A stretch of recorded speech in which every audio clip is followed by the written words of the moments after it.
Good afternoon, everybody, from the Sabi Sands of southern Africa. That is a woodland kingfisher, and this, of course, is Safari Live. We're not going to have an opening title sequence, as well you lost them are a little bit earlier, so we're just going to continue with the show. My name is James Henry. On camera today, Willem Dorenbrak. There is his outlandishly long thumb, and over there we've got an elephant, which is leaving, unfortunately. We've watched him have a wonderful swim and dive about in the mud. We might try and catch up with him shortly, but while I tell you about how to talk to us, I think let's go back to the woodland kingfisher, which is sitting very close by to us. You may talk to us using the hashtag safariLIVE on Twitter. Otherwise, if you're watching on YouTube, you can use the chat stream there. Ask us any questions you like. Send us any comments you'd like to. As long as they're kind and compliment my fragile ego, I will address them. It would be wonderful to hear from you during the course of this afternoon. Isn't that a magnificent picture? He just caught himself a dragonfly for his lunch, or what would it be, I suppose, his early tea. And then he sang us a song which went a little bit like this. He seems to only have that song. Yes, you do, don't you? But their colours are just very special, and I ask this constantly, and nobody's ever given me a satisfactory answer. Many have tried, and much research has been done on my on my behalf. But why it is that birds of both sexes should have such lovely colours when there can be no real advantage. I'm, of course, closing my eyes now because the sun is directly into them, and I wish to be able to see for the rest of my days. So if you don't mind, I'm just going to address you like this. I also have to tell you, of course, that Noelle is out on drive today. She is being filmed by Sebastian, and I'm not sure where they're going. I think they're off to the west. Our plan, of course, is to go to the far east to see if we can find the small chief who has got a kill in a tree near Chitwa Chitwa. Here we go.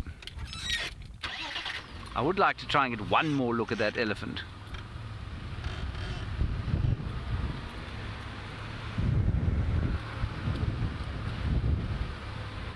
I tried valiantly originally to look into the sun, but it became impossible. Well, you see, Joy, it is impossible to know the difference between a male and a female kingfisher unless you are in fact a kingfisher, because they look identical. And so it's very difficult to tell. Let's just gently make our way around here. There are no obvious signs. You might find that in general one is slightly larger than the other, but to the naked eye I think it would be very difficult to tell.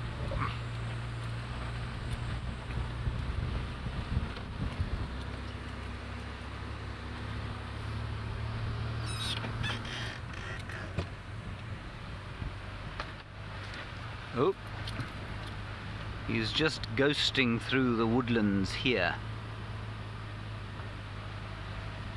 Is our not our kingfisher friend, they normally fly. I mean our elephant. I don't think we're going to have a great view of him. I think this is the chap I saw last night. He doesn't like cars, he just walks off away from them. Let's see if we can get one last view of him. I'll turn off the road. Oh, I'm afraid I don't think so. I'll just get a little bit closer.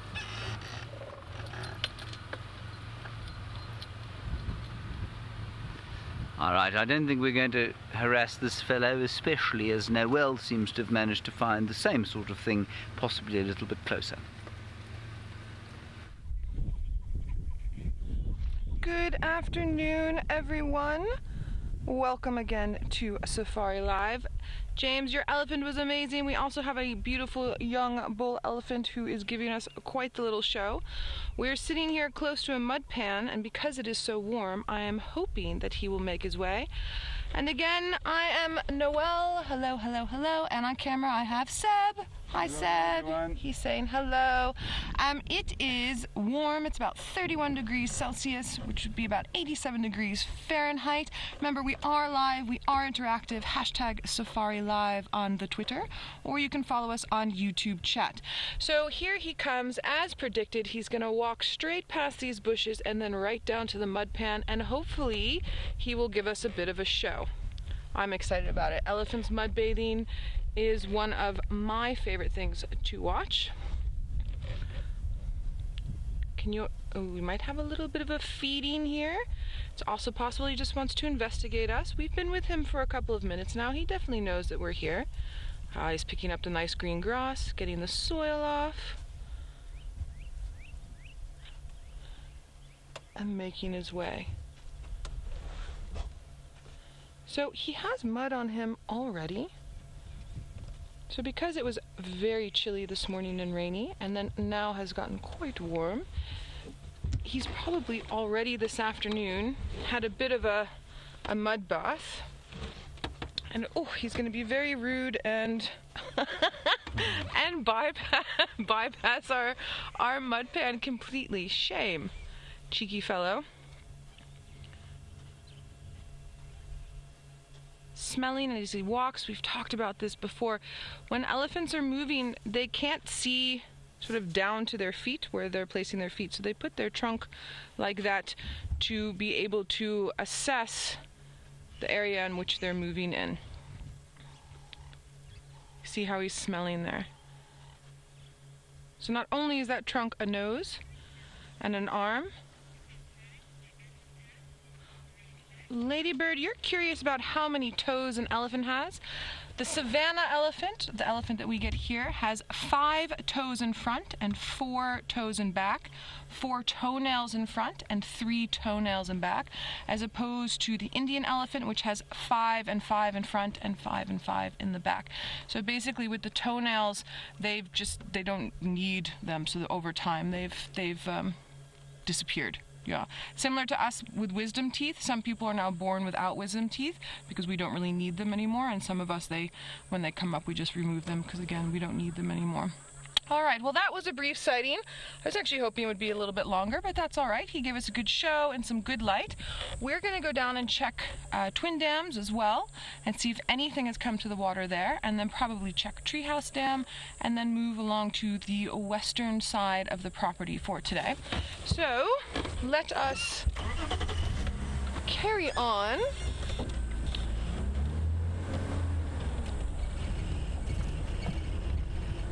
With our plan. So I believe James is going to go look for Hasana, and I believe this morning Tristan was having a look on foot for Tingana. So we're thinking as it cools down a little bit, we might go have a look for Tingana. I'm also super keen to see if Shadow and her youngster are around, but then there was buffalo apparently on the property as well. We might go have a look there. And then the Nkuhumas have been over on Biffle's Hook, and I'm hoping they maybe want to come back. So we've got a lot planned for this afternoon. As you know, our plans always go awry, but that's what we're aiming for today. There was also, we had this young male here, and then while we were busy watching him, we could see tracks for a larger male moving towards Treehouse Dam. So maybe by the time we get over there, we might get a visual of another elephant. Elephants always prove nice for hot days like today because you can expect to find them around water, and as you know, they always put on down, and then after they're done with the mud, then they will go and sort of throw some soil on themselves and help cool down that way as well. So with the bulls that are around, that's good. It probably means that the breeding herds are also around with youngsters and little baby elephants. I don't know if anyone saw Jamie's show, part of the show. Oh, I want to say it was about 4 or 5 days ago, but she had a tiny little elephant calf that decided to show off his elephant skills towards her vehicle. It was absolutely adorable and quite hilarious.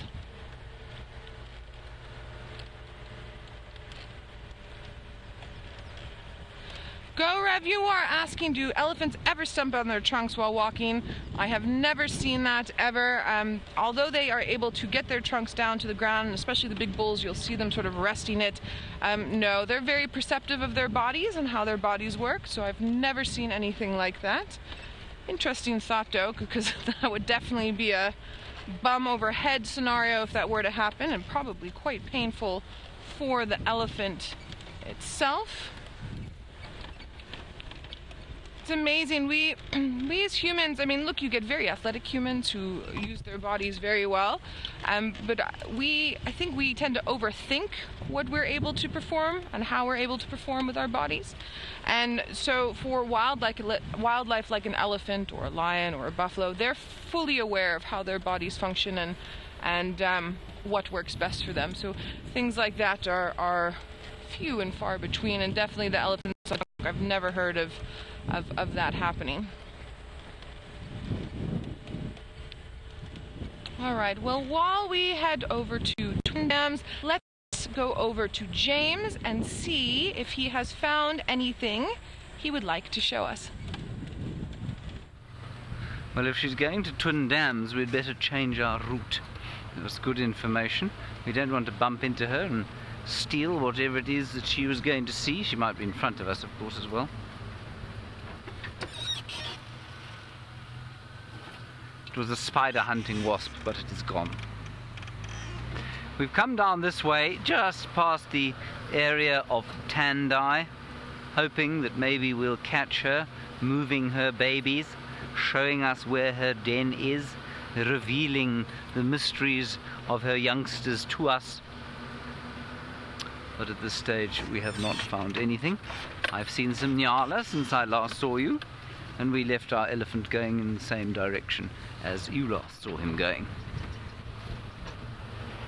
It is a gorgeous summer's afternoon. Kirsten, what is the temperature?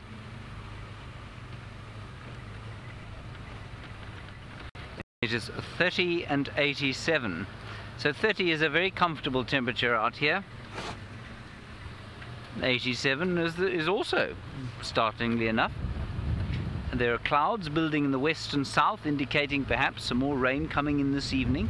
I hope it's tonight rather than this evening. And so it's got that lovely expectant feeling of a summer's afternoon out here. It's very nice.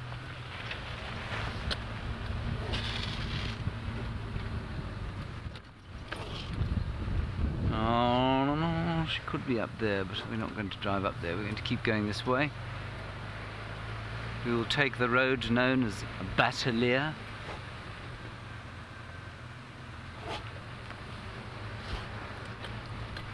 We just find a route around. Ooh, there's the first yellow pansy. Cameramen love it when we point out butterflies. I'm a yellow pansy, says VM. Can you see it? I think it's gone. I did see it though, I promise. And I object to being called a yellow pansy.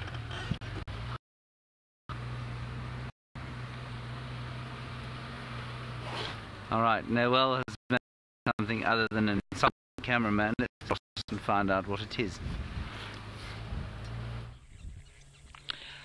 Can we guess what it is?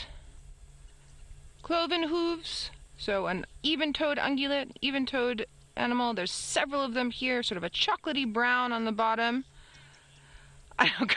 Kirsten says, oh, copy. I wish, Kirsten. It's a wildebeest. And this lady in front is pregnant. So they normally give birth sort of mid-December to mid-January, but I have a sneaky suspicion that we are going to have a few very early births with these wildebeest, as these ladies are looking big. It's our own little mini migration away from Twin Dam. So they've come down to have a drink, satiated themselves, and now they're going to go off and feed again and probably do a little bit of ruminating. You could actually see nicely there with the way that the sun has lit them why we called them a brindled gnu. All of that striping on the side is called brindling. I don't know if any of you have heard of a brindled cat. That would be a similar type of striping scenario. There we are there. Also known as a blue wildebeest or a blauw wildebeest. Blauw is blue in Afrikaans. And notice as well, we get two species of wildebeest in South Africa. We get the blue wildebeest, and we also get the black wildebeest, or the swart wildebeest. And with the blue wildebeest, the horns go off to the side and then curl up. And with a black wildebeest, they come forward and then curl from the front. Now, they don't naturally occur, as far as I know, in the same areas. A lot of the areas where I've seen the two of them together is because someone has brought the other species there. The black wildebeest, it's very, very dark with a white tail. I'm just thinking in my head, it's sort of the Free State side, so much farther west from us and a little bit farther south. All right, so the dam wall is just up here. What I would like, ooh, Seb, do you see the black-shouldered kite that's just busy hovering here? Hopefully it will stop. They like to stop sort of mid-air and they backswing their wings, and that's how they see their prey. Black-shouldered kites are really amazing. Their eyes can see into the UV spectrum, and when their prey, like mice, is running away, they will leave a little trail of urine, and that's part of the way that they track their prey. Now, with the hot air and the thermals coming up there, it's found a thermal here. There it circles around. Oh, please do the back wing. Oh, almost. Let's see if we can stay with them. Seb, your camera work as always is expert, but we can only move. Oh, shame. That's all right. Black-shouldered kite. Now, black-shouldered kites are super interesting. They do something called resource partitioning. So the same species that they like to eat for food, owls like to eat for food. So black-shouldered kites will function during the day and hunt and eat during the day, and then owls, for the most part, hunt and eat at night. So although they're eating the same food species, they're not interfering with each other. That's by what we mean by partitioning, so breaking apart, and then the resource would be the food. Resource partitioning. Super interesting. Oh, I love black-shouldered kites. Don't forget, tomorrow is Big Birding Day. Sorry, Curse, buffalo are going where? Ooh, can you see them on the dam cam? Is James closer to their Cursed, or shall we head over there? Oh, fantastic. All right, so while we are just checking the little mud pans that are on the southern side of Twin Dams quickly, then we will head up and go see those buffalo at Djuma Pan, because as you know, our buffalo have been off during their, I believe it's their winter feeding habitat is not really in our area, but we've had the wonderful rain, and like we've been talking about, the grouse is coming up. Nothing at the pans. All right, let's definitely go and do that. I love buffalo. Buffalo are fascinating, and also with the buffalo come our lions, because as you know, our prides, the Nkuhumas and the sticks, who are usually in this area, they're larger prides and they like to eat larger prey. Specifically the Nkuhumas, who it's not 100% of their diet is buffalo. We don't have buffalo around here enough for it to be that, but it's a huge part of their resources.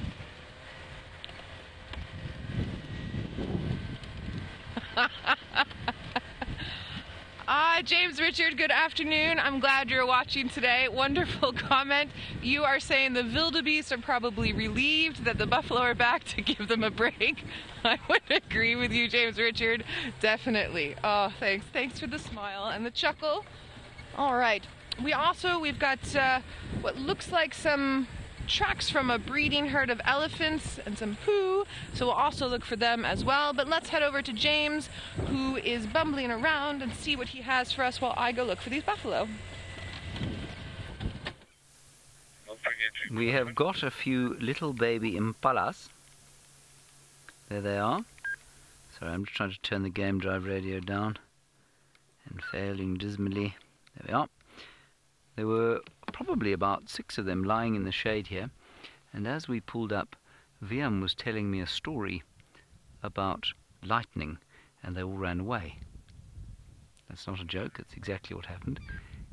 It was as he reached the climax of his story and he went that they disappeared. And as he also pointed out to me, they are starting to make that grunting noise, the females calling their youngsters. Let me just sneak slightly forward. Isn't it sweet watching 2 of them suckling there? Starting the engine. No, they're going to run anyway.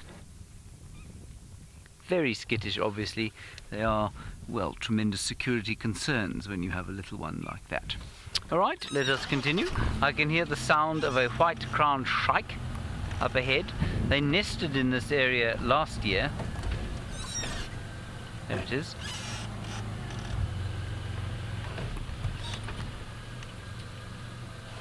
Hello, Steffi. There are the two white-crowned shrikes. Can you see them, Bumpy? Oh, spotted. Still same tree. There we are. Oh, there's a... Oh, no, this is just the white-crowned shrike. Steffi, yes, I do very much enjoy being back at Djuma. More so on foot than in the car, but I still enjoy being in the car. Lovely to reacquaint myself with our leopard characters. And it just kind of feels as where I cut my teeth in the bush, so I suppose it feels a little bit more like home, if you like. I love the Mara, though. It really is a spectacular place, and it certainly feels a lot bigger than here. But this has a familiarity which is very nice indeed. We're done with this bird, are we, Viam? Oh, yes, okay. Viam is finished with this bird. We're going to continue. That was the white-crowned shrike. I think they're in the process of courting. I'm sure the breeding is about to begin. I'll just show you what I meant by the clouds coming up this way.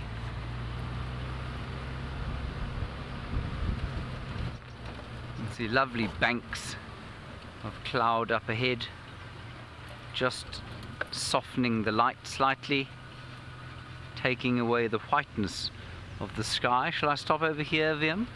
Will that do for you? There we go. I know it's not a leopard, Viam, but we will go to one, I promise. There we are. Look at the pretty picture you've made. Well, yes, you created it though, Viam. Without your skill, you would never have been able to show that African sky to people from all over the world. Wind is doing some odd things, coming in from southeast and then northeast. There is twange.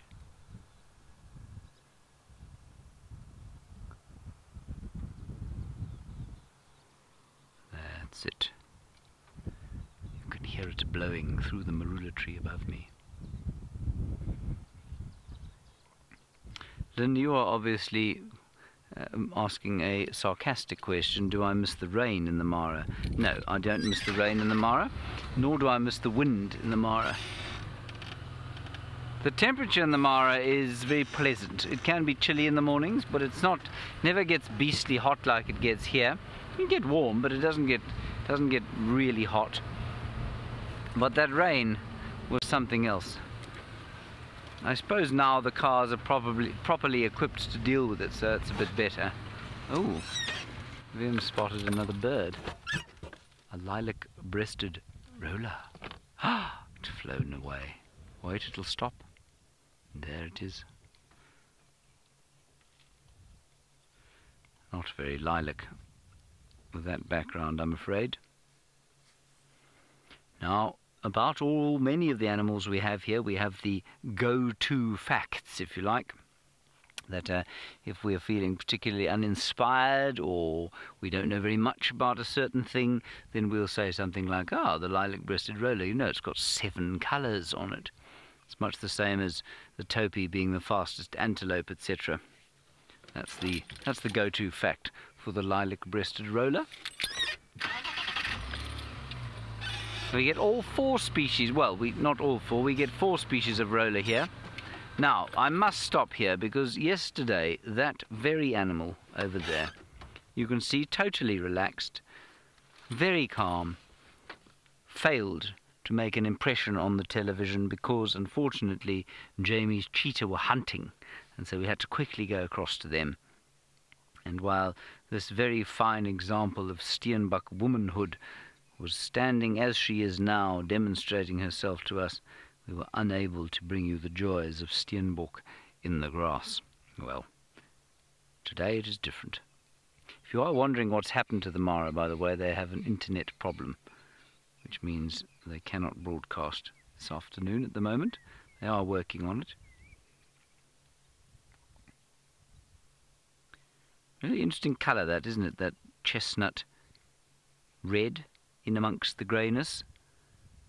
And it's not grey grass, it's largely grey forbs. One or two grey sticks of grass, I guess, really old grass. But in amongst them will be little green forbs, and that's what that steenbok will be eating. And new fresh shoots of grass. On we meander towards the south.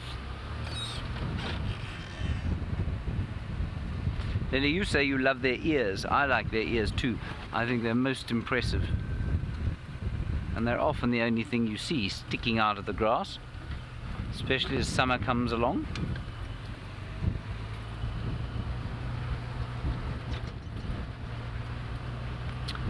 Alrighty then.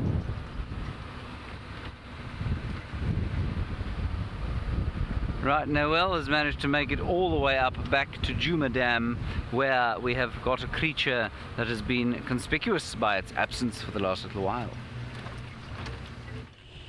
I'm so excited! Oh my goodness, now I know that you all can see this on the Djuma live cam, but I'm sorry, this is too great, and our light is beautiful, and oh, it's buffalo! We've got biffelkies!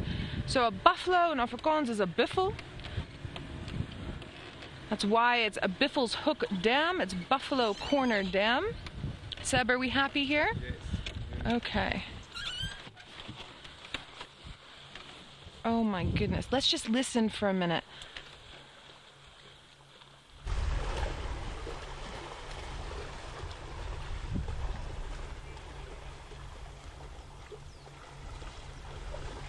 Seb, I'm super keen on this one that's rolling in the mud just here at our sort of 11 o'clock. This one there? Yeah. That, look at their faces, that is pleasure.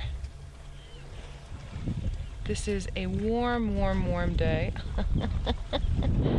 And buffaloes have a tendency to get a lot of ectoparasites, so outside parasites on their skin, which causes them more than a little irritation. They also get insects that bore into their horns.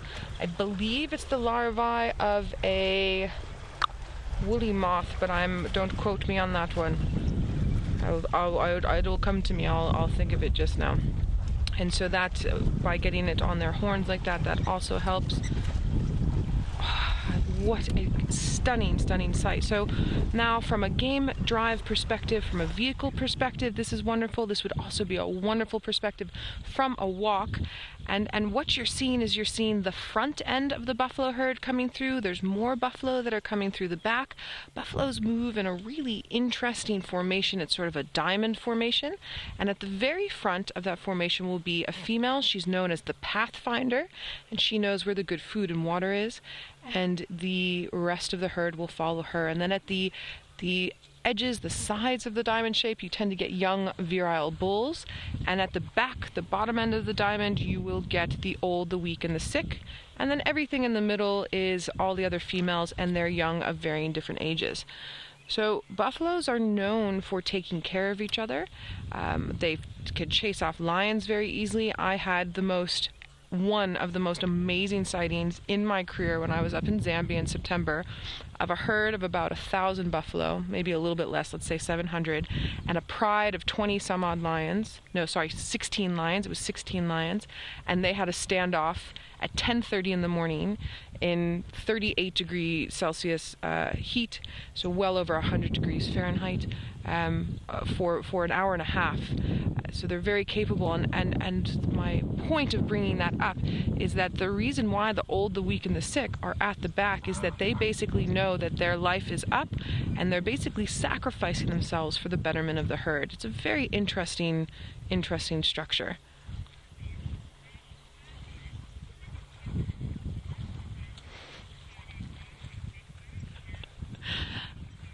Lady Starfire, you totally read my mind about the Incahumas. You're basically saying that the Incahumas should be told that there's a Black Friday sale on buffalo at Djuma Dam. Yeah, I wouldn't surprise me if we end up seeing the Incahumas, if not this afternoon, tomorrow morning. It would definitely not surprise me. Now, something that's interesting, so we were just watching our elephants. Now, elephants will go and drink water, and then they will, if the water hole is small, only after they drink will they use it to mud bathe and to wallow in. Buffaloes don't care. Buffaloes don't need to have clean water. They don't care about clean water. All of this water that they're walking through, they will wee in it, they'll poo in it. They'll then drink. Someone else will drink it after they wee. They could care less. They're not as finicky, as picky. Seb, there's a gorgeous male that's just come here at our 9 o'clock. Joy, you're curious about whether buffaloes ever get stuck in the mud. Joy, great question. So this type of mud is very thin mud. Yeah, thanks, Seb. He's stunning. This male is absolutely beautiful. And there's another big male that's coming close to him. This type of mud, Joy, is very thin mud. There's not a lot under it. Again, when talking about Zambia, several years ago when I was working up there, when the mud pans start drying up, it's very thick mud that is easy to get stuck in. And we came across, I believe, that was a beautiful female that you were just showing there, Seb, as well. I want you guys to have a look. Joy, I'm coming back to you just now. I want you to have a look at sort of how these horns are thin on top as opposed to the other ones that Seb was showing a little bit earlier where it's very thick on top. That top part is called a boss. All right, there's so much going on. So anyway, so Joy, we came around the corner one day to a dam called Pelican Dam.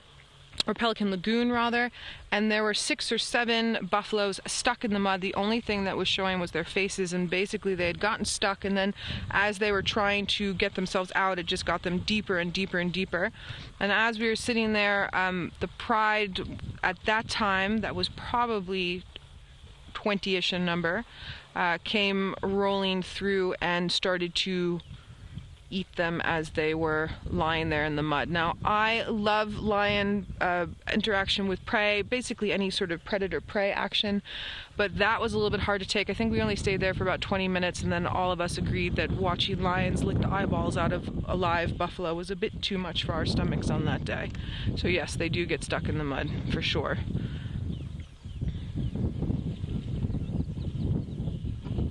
There's that beautiful big boss of a male.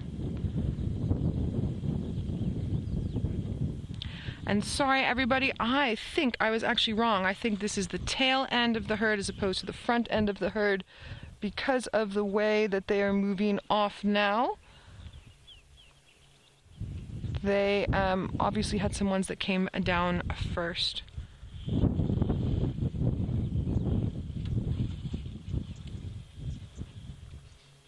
And there's our beautiful light. Yeah, myself as well, everybody. I'm just as happy as you are. If not happier, if that's possible. It's interesting. I've always enjoyed buffalo. I've got friends who really love rhino. I've got friends who really love elephant. I've got friends who really love lion and leopard. If I take the predators out of it, for me, there's something about buffalo. I really dig them. And the old buffalo bulls I always keep an eye on. When I was a brand new guide, I think I'd been guiding for something silly like 6 weeks.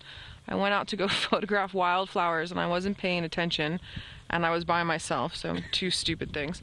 And all the hair on the back of my neck stood up, and I looked up, and there was 2 or 3 old buffalo bulls staring at me, and who decided they'd been watching me. Obviously, this idiot wandering around taking photos of wildflowers. And anyway, long story short, I ended up in a tree with thorns in my bum, with 3 buffalo bulls at the bottom of it, and had to wait to be sadly rescued by my head ranger, who also laughed hysterically for a good 10 minutes when he came to get me. Anyway, so I've got a lot of respect for those old men.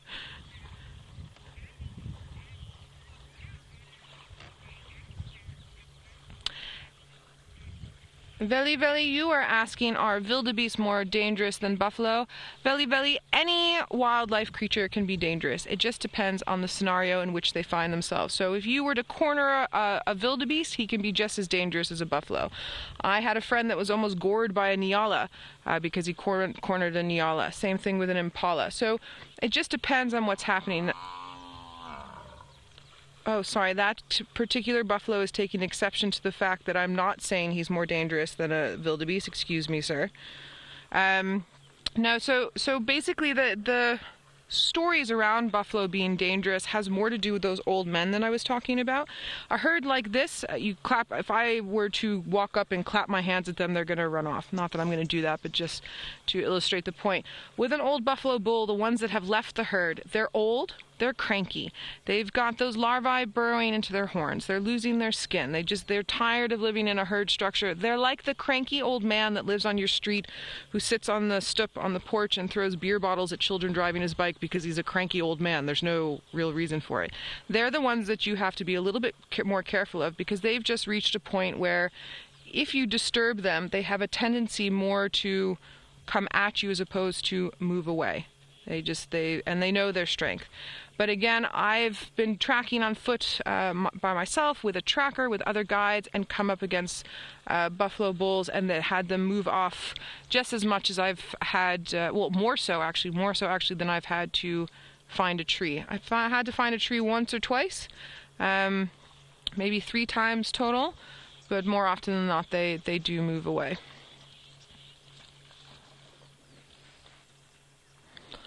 All right, what I would like to do, we've had a beautiful view at the dam. I just want to carry on across the dam wall and come up and watch them grazing a little bit.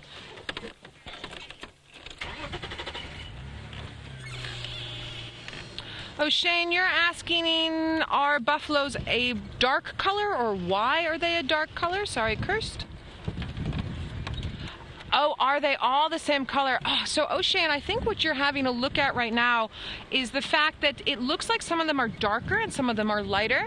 So when a buffalo is born, it's sort of a milk chocolatey brown color, and the older they get, they turn in sort of a dark chocolatey brown color. So in general, yes, they are the same color. It's just a slightly different hues between a milk chocolate and a dark chocolate. Now you also get, this is super interesting, you also get what's known as leucistic buffalo. So leucism is not the same as albinism. Leucism is a lack of pigment, so basically a white buffalo, and you tend to see leucism in bird species, and you tend to see leucism in antelope species, in hooved animal species. All right, Seb, I'm thinking we just sort of meander roundabouts here. Oh, sorry, half a meter too close, excuse me. All right, and then we'll get a nice view. Kimberly, you're curious about whether buffalo always move in a herd. Kimberly, with the females and the young, yes, they do. They move in a herd. Although that being said, I have seen females on their own once or twice, but it was mitigating circumstances. The old males, as we were chatting about before, will leave the herd when they get too old. But in general, the herd structure is buffalo are in a herd. But now we also must remember, with prey species in particular, not all of them, but a good portion of them, especially the larger prey species, so sort of impala size up through giraffe size, they will move in a herd structure, the females and the young, because it aids them in helping to defend against predation.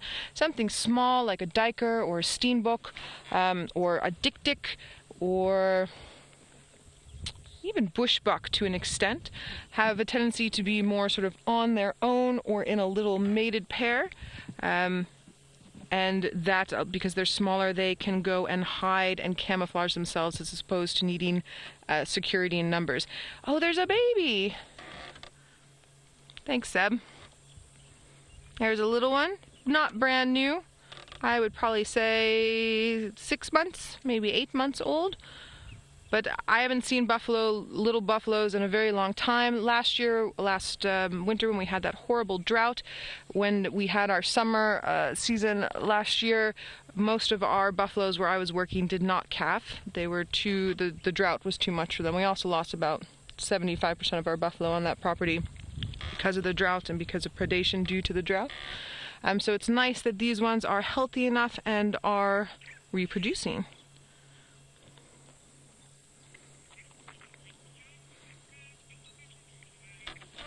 Ooh, sorry Seb, I just jiggled. There we go. One last look at the buffalo, and then let's head over to James, who has a cat he would like to show us. Hello everybody. We have got into a position here with Hosanna, and we probably won't be able to be here for very long, so we're just going to have a quick look here because there's only space for 2 people to see him.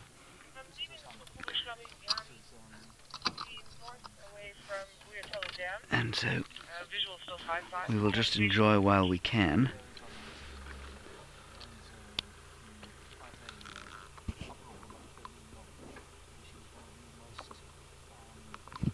Isn't he special? Oh, he's up.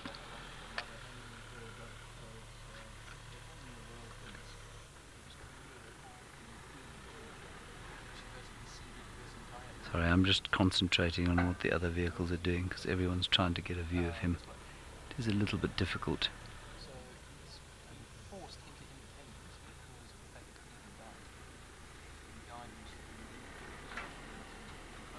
Anyway, for those of you who don't know, this young male leopard killed an impala earlier.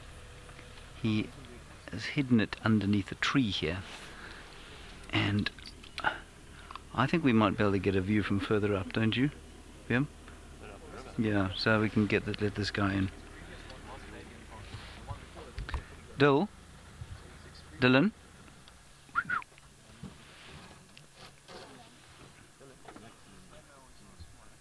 Can you see? Can you see? Okay, let me move up and then you can park here. We'll be able to get a view from the top. You're right? Okay. Alright, Dylan says it's fine. That's Brent's brother very kindly saying that he's seen them already, so he's not going to worry about it. Anyway, so he's killed an impala. You can see he's panting hugely because, of course, he is hot and mainly he's fat.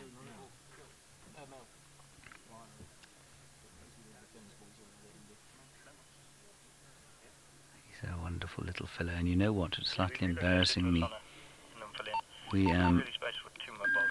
managed to. Oh gosh, this radio won't shut up.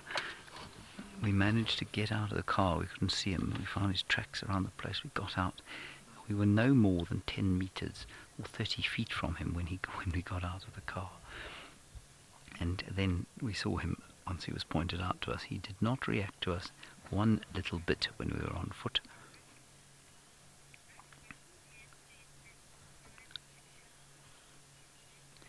Now, Weedy, you're in Washington and you say you'd like to see him when he's about 5 or 6 years old. Well, Weedy, if you keep watching Safari Live, you might be very lucky.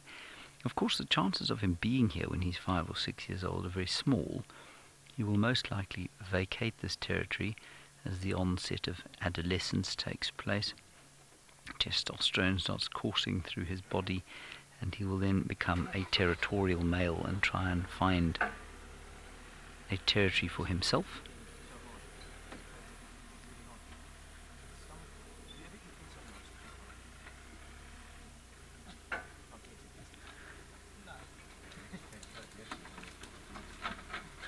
And so we don't know where he's going to pitch up, you know, we don't know where he's going to go.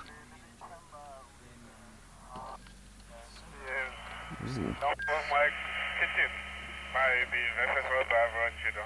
I'm just letting you know that Tumba apparently has also been found. I don't think anywhere we're allowed to go, I'm afraid.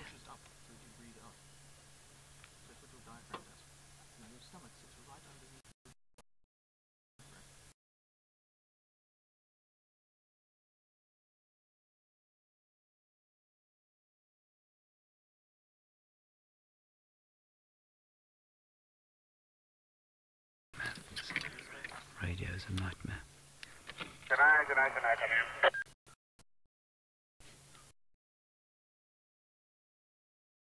sure what happened to our...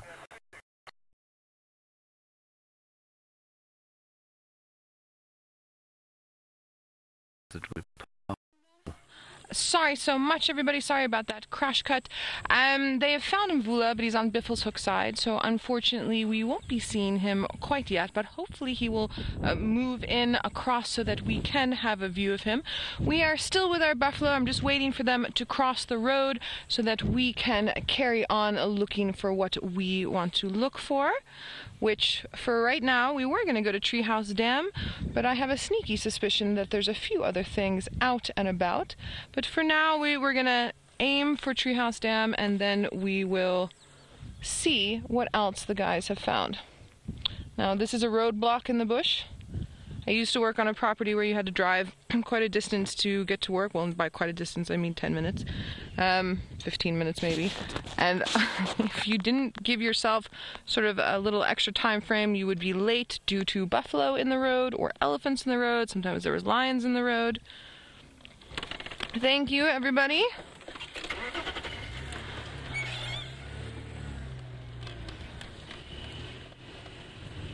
Joyce, you're asking, can I see any pregnant females in the herd? Joyce, definitely, and as you say that, I can actually see one right now. No, don't go away!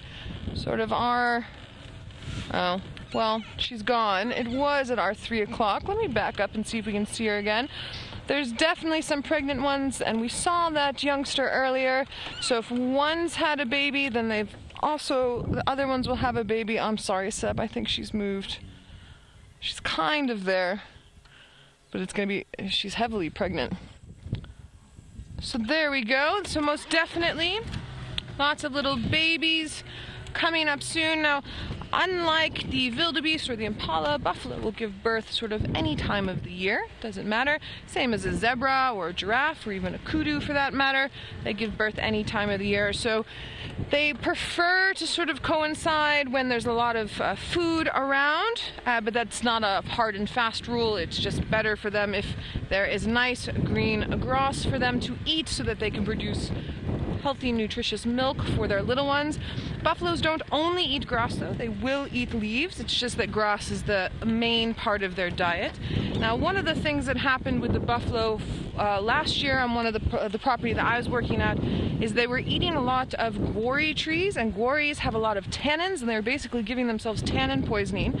The reason why they were doing that is because there was literally no grass. It was just bare soil. And I know something like that happened here as well. And we were chatting last time we had the Nkuhumas. We sat with them for quite a while. We were talking about the white mussel disease that the Nkuhuma little ones got due to the fact that the buffalo didn't have enough fat, and that has a lot to do with the fact that what they were able to eat was not producing enough nutrients in their body, and some of that would be due to those extra tannins. Just hold on, everybody. Very bumpy. The extra tannins that are in the guarris that they were having to eat. Oh, what a beautiful afternoon. Sunshine makes me so happy.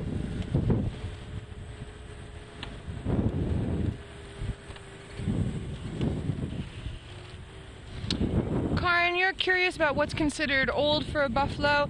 Sort of anything upwards of 18 years, Karen. So they can live to be about 22-ish, 23-ish, but 18's pushing the mark, so 18 to 20 is very old for a buffalo.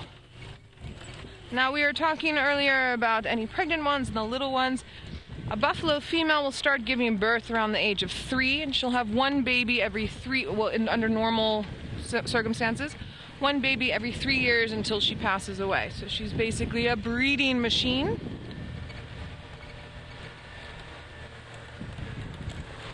Some elephants have been rocking up in there. We've got more Ellie tracks here. There's a lot going on today. It's great. It's nice when there's a lot going on and when there is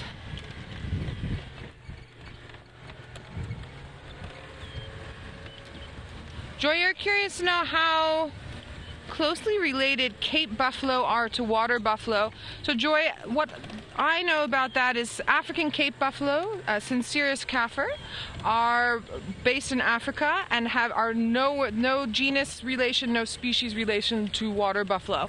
I think if you were to look at it closely enough, you get bison in the North American area. We get buffalo here, African Cape buffalo here, and then you get water buffalo in Asia, and they most likely were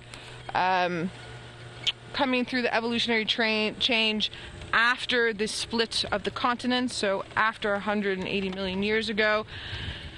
Without having further information, just talking off the top of my head, rhino have been around, white rhino have been around here on the African continent for 50 million years. 10 million years ago, black rhino broke off of white rhino to become their own genus or species.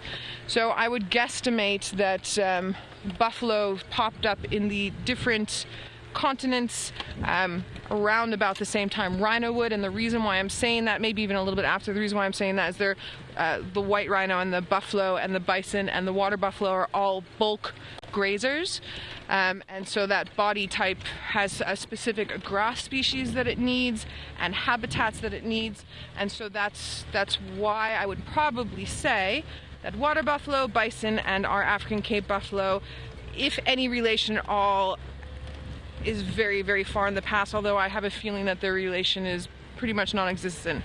But again, that being said, I need to just do a little bit more homework. And as always, you know, everybody knows how much I love doing my homework. It makes me learn. Alright, so James's gremlins seem to have disappeared, so let's head back over to him and see what his plans are for the rest of the afternoon. My plans are to keep a lot of signal. I'm afraid we lost signal because we couldn't park at an angle that was working for Hosanna, so we've left him. But we've got a Wasserbok bull, we've got a Nyala group, we have got some starlings, some squirrels.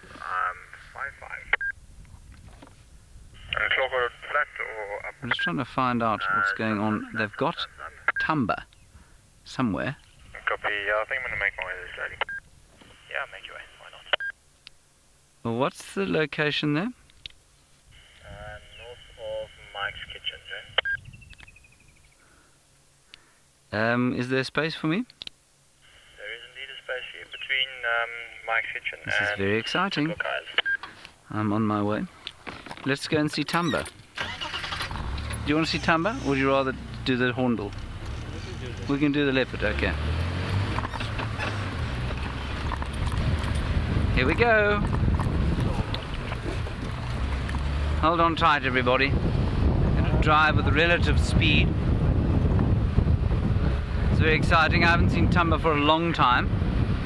Now, the reason this radio is now loud in my ear, as opposed to not in my ear, you having to listen to it, is because Viam didn't plug it in today. Is that correct, Viam? Whose department is it? Is it Conrad's fault? It's Conrad. Let us throw Conrad under the bus.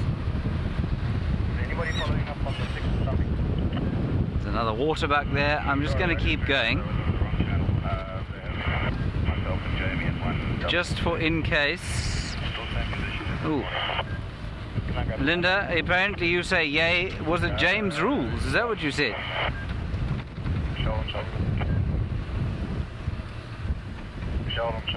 Thank you, Linda. Dylan. Go ahead.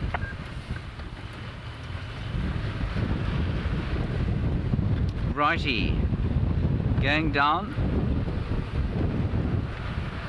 Conrad is upset. Is that what you said, Kirsten? Hold on, Ollie. Oh, Conrad doesn't like being blamed. Well, you know, when you're the youngest member of the team, you have to cop all the blame, even if it has nothing to do with you. We'll pop over the dam wall here, and then we're going towards something called Mike's Kitchen, which is the bush braai site, as far as I understand it. And whether I'll manage to find it or not is another matter entirely. We've probably got about 5 minutes until we're there. So while we're doing that, let me concentrate on finding it and not making an idiot of myself. You go across to Noelle and find out what she's going to find. Wumpy, our aerial is falling. James, I'm still looking, but I'm hopeful that you get a good sighting of the leopard that you are heading to. I believe you said it was Tamba, and I know that we had, oh, I've forgotten her name. Viewers, help me. Who did we see last night? That beautiful female, Tundi's daughter? Kachava. Thanks, Seb. Thanks, Curse. Kachava. What? Kachawa. Kachawa. Excuse me, Seb. Seb's correcting me on my Shangan. No. Ah, see, Curse is saying ZA. Oh my goodness. So now I've got Curse and Seb disagree. Alright, Curse, Seb says it's WA. You're saying ZA. I'm gonna get out of the middle and I'm gonna let the viewers tell me what the spelling is and how you would do it. Oh, so Seb's saying, sorry, the W sound, it's a V sound, a V spelling with a W sound. And that's what James has told him. All right, well, viewers, you send through that spelling from, I know that you all have your Leopard ID profiles lurking somewhere, and we will carry on that discussion another time. And we can place bets who's going to win. Could be Cursed, it could be Seb. I'm staying out of it. I'm going to be Sweden in the middle, or Switzerland, rather. Hello, Impala. Okay, so we're headed over to Treehouse Dam. Now, I keep saying that, but of course we always get sidelined. But it is so nice to just be driving around without the rain. The rain can come again tomorrow. It can rain in the mornings and then we can have sunshine in the afternoon, and I think that will work for everybody. But don't forget, tomorrow is Big Birding Day. Super exciting. I'm sorry, Seb, I gotta stop for these little ones. They're uber cute. Okay, so we did baby buffalo just now. Now we've got baby impala. Now it's interesting, when they're first born, they'll stick with mom, and then after a couple of days, sometimes up to a week, they form these little crushes, a little nursery. And then the females will take turns watching them. And when the mums need to nurse, they come up and smell which one is theirs. So that's how they tell which baby is theirs, by smell. And the baby can tell which mum is theirs by smell. So a unique smell. Very similar to humans, we also have unique smells. And any parents out there, especially mums, you will know that your baby also has a very particular smell, especially top of the head. There's that smell that little infant humans have on top of their head that is very unique.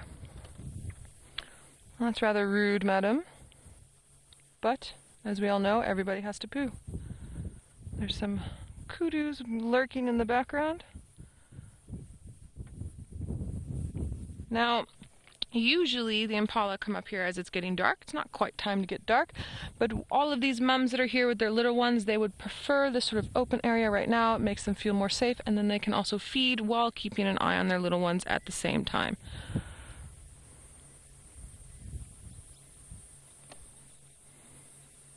Well, that one's gonna get...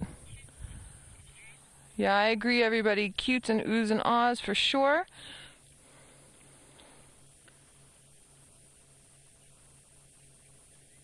I want one of them to start nursing. They do an interesting thing. Anything that has udders at the back, the little ones will go up, and when they're ready to feed, they actually smack the udder to get the milk to stimulate, to start flowing. It's quite an interesting scenario. Has to be quite uncomfortable as well for the little one. All right, well, James has made it to our beautiful leopard, who I'm sure would love to snack on one of these little impala. So let's head over to James and Tamba and see what that sighting is like. Hello again, everybody, and here we have Big Ears himself, a magnificent little leopard, son of Tundi Tamba, aka Bigglesworth.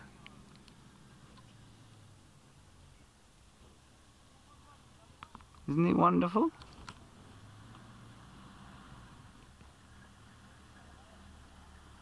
Hi, little fella. It's been so long since I saw you.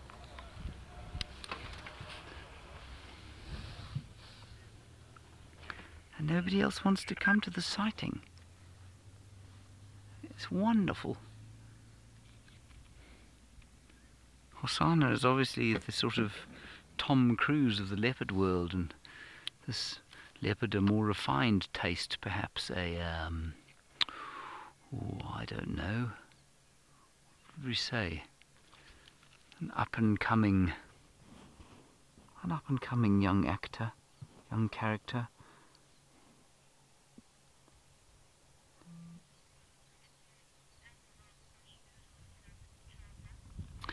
Now, apparently there is some confusion, not about this leopard, but about another leopard called Guchava. And there's some confusion over how to say it. Well, Guchava means scared, and Chava is spelt C-H-A-V-A. There may be an extra H in there somewhere, like next to the V, I'm not sure. But it means afraid or scared, and so Guchava is pronounced K-U-C, it was pronounced Guchava. But where the confusion comes in is that the V and the B are often very similar sounding. And so you wouldn't say Guchava if you were speaking Shangaan, you'd say Guchawa. And you don't actually say V, you just kind of slightly say it. So it sounds a little bit like there's a W in there, but also a B. So you don't say Guchaba or Guchava, you say Guchawa. So that's why some people are confused about the spelling. Does that make sense, Kirsten? Are you satisfied with that? Thank goodness she says she's satisfied with it. What a relief.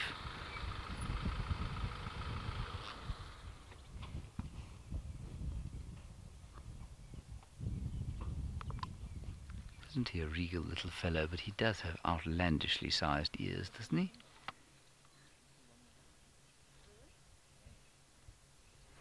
He looks fairly, he doesn't look very cheerful, does he? Looks mildly irritated. Emma, you want to know what Tumba's name means? It means Bigglesworth. No, Emma, it doesn't mean Bigglesworth. Bigglesworth is a made-up name. It means rock.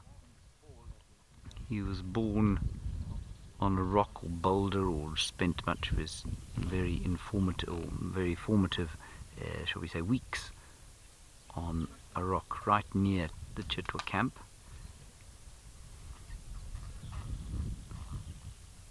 And it's T-H-A-M-B-A, I think. Is there an H there? There might not be. He's got very large feet and very large ears. Alright, now he's got a very interesting spot pattern. I would call him a 2-4 male. If you look there, you can see those two spots above his whisker line. One looks like two spots that are joined, and then a single one on its own. See that above the whisker line? That's beautiful. So that's 2 there. I wouldn't say that was 3, I'd call that 2. And then if he looks the other side, you'll see that he's got 4. 3 in a line and 1 on top.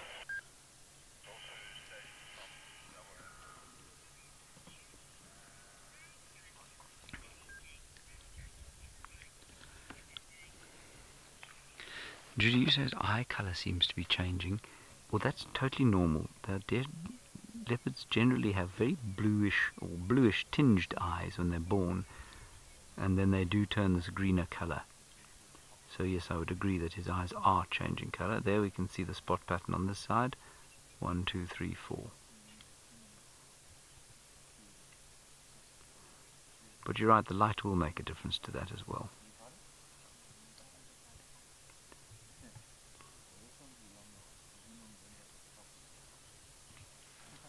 So he is now born in July of 2016, 17 months old, slightly younger than Hosanna, and both of them will inevitably disperse from this area if they get to the stage that they're able to. In other words, if they become independent and are, well, still alive, not to put too fine a point on it. Anything special?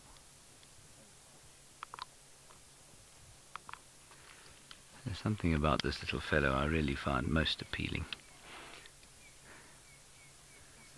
Possibly his his large ears. I'm not making that up, am I, VM? I mean, he does have large ears, don't you think? Pulled out of the lock with her son. It's an open lock. Yeah, me too. I'm also, a lot of you saying you're glad he hasn't grown out of his ears. I am as well. His ears seem to be keeping pace with his general development. It's a good time for him now to be learning to be independent. He's had to go independent pretty early. But it's a good time for him because while he may well still share a meal with his mother, he I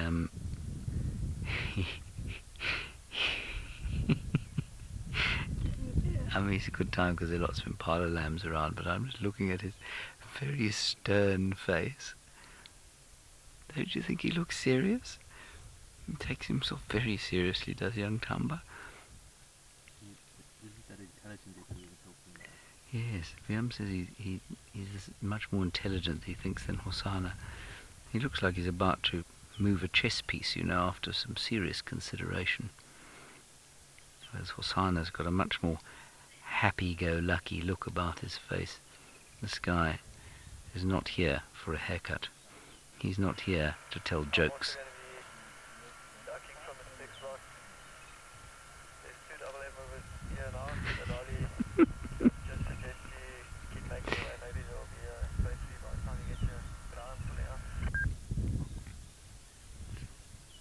Maybe I'm wrong, but I really do think he looks much more serious.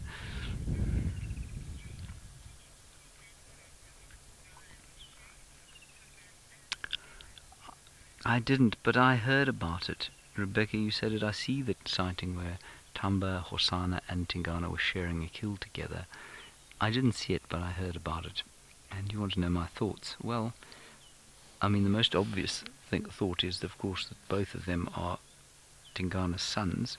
Somehow he recognizes that. They were born in his territory, so, you know, there's no real reason he shouldn't think that. Certainly he's mated with their mothers. And so that's the most obvious explanation. The fact that they tolerated each other, I think, is probably just a function of the fact that they haven't hit puberty yet, or, you know, they're just about to. And, yeah, the fact that Tingana tolerated them in that closer proximity to his kill, I think, is very interesting. Now, I mean, 2 days ago, we had an amazing sight of Tingana and Hosana trying desperately to make friends with his father and being kind of growled at and hissed at. But he was undeterred, was the young Hosana. And so there clearly is some form of recognition. There clearly is some sort of kin recognition, I think, between these leopards. So that's why I did it. I'm really sad not to have seen that 3 male leopard sighting. I mean, that is quite something.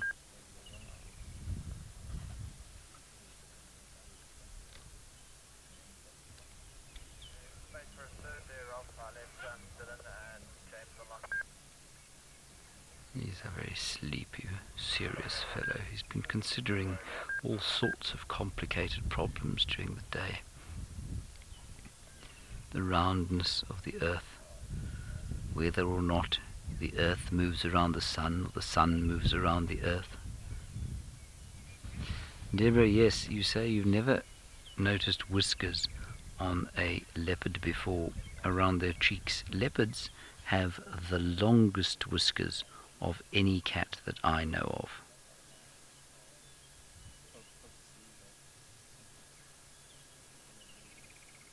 They really are much longer than any other that I've seen. And they're there, of course, to send sensory messages to the cat's brain. And the follicles at the base of them are packed full of nerves. Look at feel vibrations is the largest reason that they have them, and that's what transfers to the brain. But I mean, vibrations could be sound.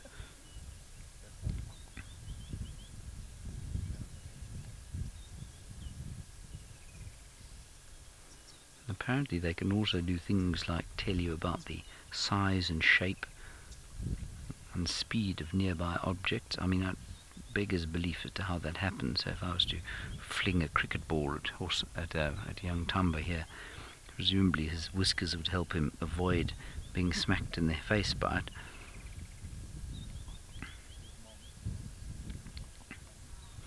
I think it also helps at night, of course, when they can feel vibrations.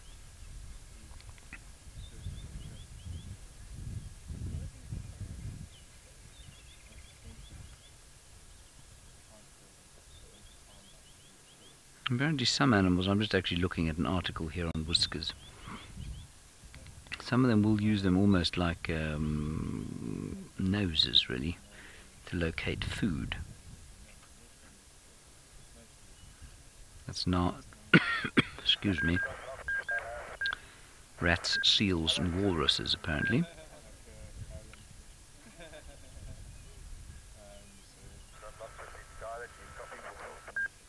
Anyway, all the sun's come out on him now and made him look rather spectacular.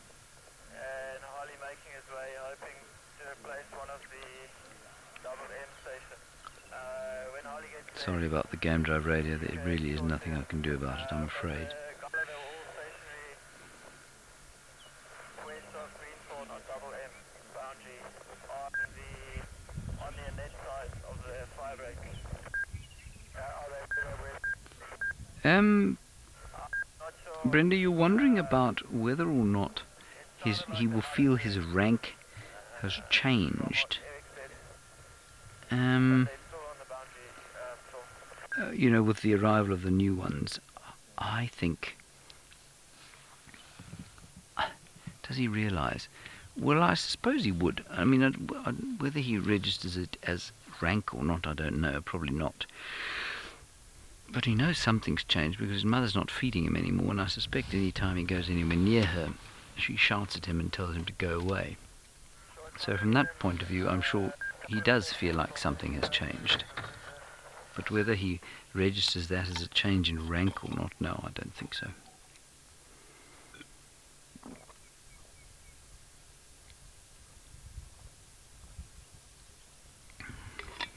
I was just drinking some water there to wait my whistle.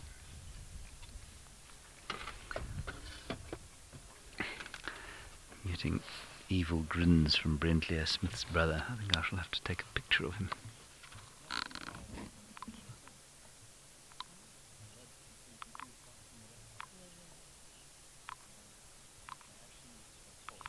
My camera doesn't like him. Oh, there we go. I've got him. What can only be described. Well, I'm not going to describe the grin he gave me. Oh, look at him. Now, it's a very good question, LJK. You say, how do we concentrate with a game drive radio in our ears? It can be very difficult at a busy sighting. So if you're at a wild dog sighting or a leopard sighting like this, and there are lots of people trying to get here, it can be extremely difficult. But, you know, and if, for example, the final control is also busy, you'll have two people talking into your ear at the same time, and then it can be very difficult to understand what's going on. But, you know, the human brain is remarkable. When I started, and you'll notice that with some of the newer presenters, they will, when the radio starts to go, they stop speaking entirely. And slowly that changes, and their brains adjust and allow them to be able to listen and speak at the same time. Certainly when I began, I couldn't speak while I was being spoken to. It was almost impossible. And while I'm still not an expert at it, you just get used to it. You learn to sort of shut one out and listen to what's relevant, and then stop listening and keep talking. It's just practice. I think anyone can do it, just with a bit of time.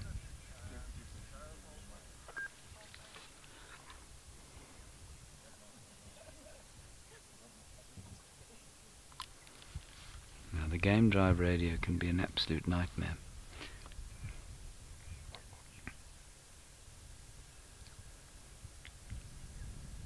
Isn't he lovely? I keep saying that. I won't say it again, I promise. I, like most people, have never seen a leopard that I've said, "Ooh, that is an ugly leopard." That's not actually true. What the first time I saw Karula, I described her. What did I describe her as? I think I said she had a bit of a that's right, I said she was pug-faced. And my goodness, there was a great backlash from regular safariLIVE viewers. They were utterly scandalized that I had described the Queen of Djuma as such.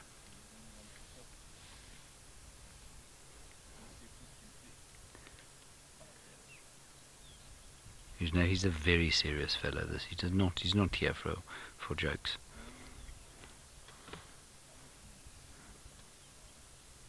He's also very tired. He's enjoying the feeling of the sun. I suspect the temperature's dropped slightly now, probably to around 28, 82. Oh, SARS is 32 and 89, which I don't believe. Look at him nearly falling over as he drops off.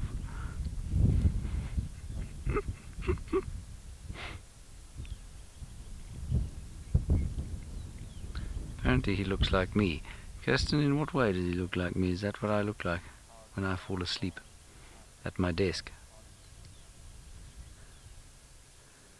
Yes, I have been known to drop off at my desk or in meetings from time to time. Ooh. Naturally, I missed all of that with my illegal camera device.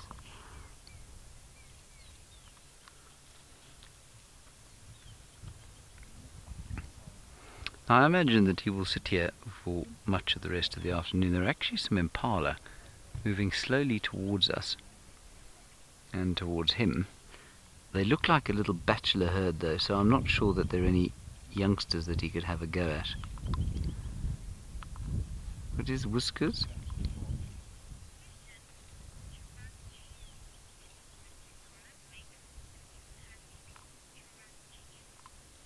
Churanjis, you're saying, did Tingana mate with his daughter Tundi? Tundi's not Tingana's daughter as far as I'm aware. Is she? She's about the same age. Yeah, no, I don't think Tundi is Shadow's always... Shadow's... You know what, Shadow and... I mean, the answer is basically yes. If it was it would be possible if they were related, but they're not. The Shadow and Tundi were born to their grandfather, as far as I remember. So Karula mated with her father to produce Shadow and Tundi. I think that's what happened, which is entirely normal out here. So don't be scandalized by that if you are new to this sort of discussion. And Tingana, as far as I'm aware, is now 10. He might be 10 this year. Alrighty. Now Noelle has been tracking a leopard.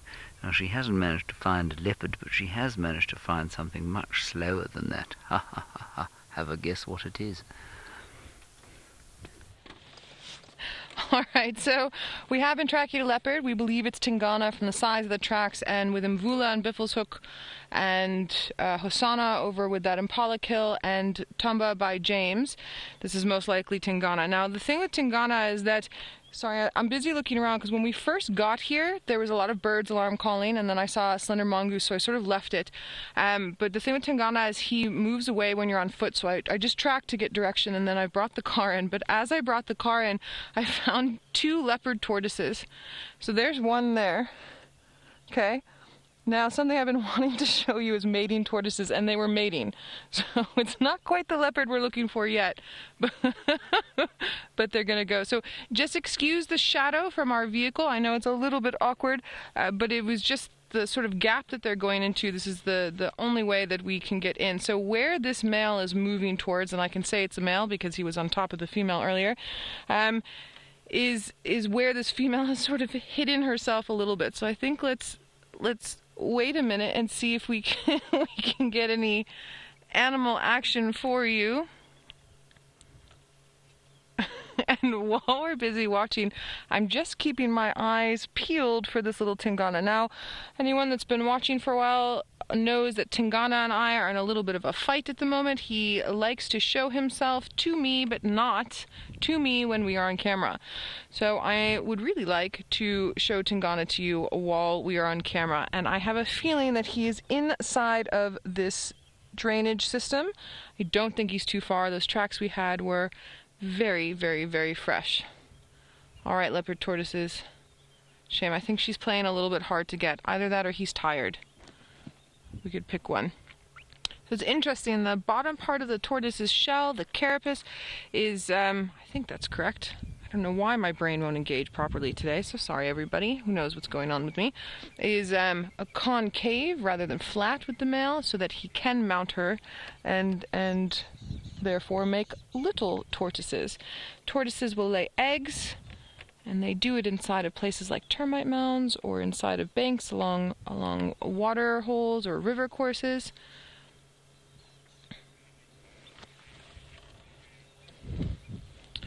And they do it during the rainy season. She's got a they both have something called a bursa sac, which is situated towards the back end, which they will either use in defense. It lets go of a bit of water, or she's moving just a little bit there. Seb, you think if I back up? Yeah, let's try and back up. Or she uses the bursa sac to wet the ground to make it able for her to dig in to lay her eggs. Let's see what happens when we back up a little bit like this. We might be able to get a little bit of a better view. Kind of, sorta.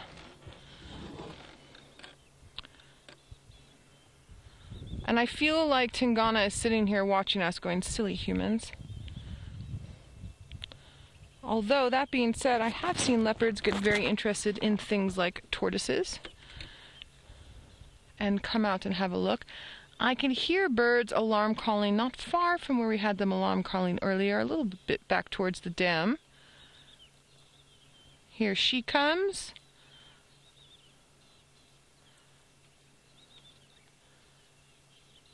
Moving as quickly as she possibly can.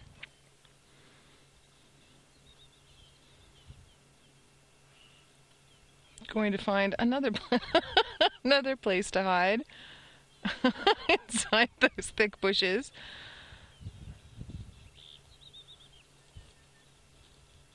Can you hear her moving through there? Is it a little bit too far?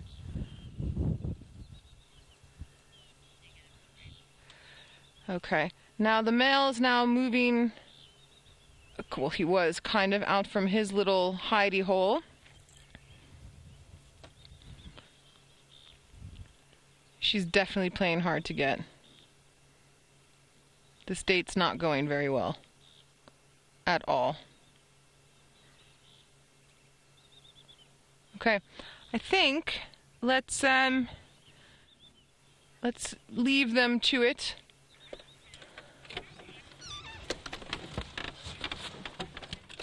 Ankar, you're wondering if there's any predators of tortoise eggs. Ankar, yes, indeed. Lizards will eat tortoise eggs, and birds will eat tortoise eggs, and mongoose will eat tortoise eggs. I'm so sorry I'm not looking at you while I'm talking about these tortoise eggs. I'm just having a little bit of a look-see in here for our large Tingana. What else will eat tortoise eggs? I said mongoose. Genets will eat tortoise eggs. Yeah. Jackals will eat tortoise eggs. Just watch this branch here. So sorry. That's all I can think of sort of off the top of my head at the moment. But baboons, I'm sure if they dug them out, would eat tortoise eggs without a problem. Alright, now Tingana, I know that you like to give me the runaround, but we've seen nice if you also want to show your face. It's amazing. I mean, even a big male like Tingana in grass that's high. Absolutely incredible.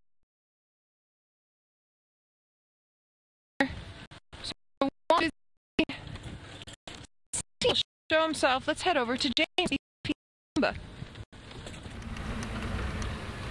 Right, we've got a very interesting situation here. Two side-striped jackals have spotted the leopard. There we go. We've got them both in one shot there. Now, what's interesting here is that these are the most mangy jackals I have ever seen. Listen to that. A leopard will eat a jackal if it can catch it. I wouldn't suggest eating that jackal. What a noise. Look how mangy it is, poor fellow. Its partner's just behind us, looking like a rat. What a fascinating sound. And they just look like domestic variety dogs, don't they? But they're not. They're side-striped jackals. Oh, shame. They've got such dreadful mange. Let me move a bit, Vimpy. There are impala all over this place. Look at the other one there on the... Here comes the leopard. I think you might want to prepare a Facebook Live here, Kirsten. Isn't that a sad thing to see?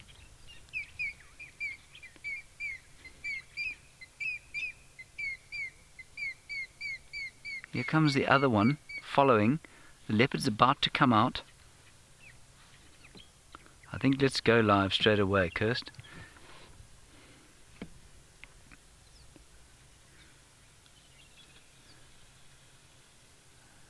There's the leopard now on the edge. He's running somewhere. I'm not sure why. He's now out in the open, which means that the impala are not going to see him. Something has attracted his attention. He's being chased by the mangiest jackal in history. I mean, if I didn't know it was a jackal, I'd swear blind it was a domestic dog that was really struggling to make a living out here. Oh, that poor creature.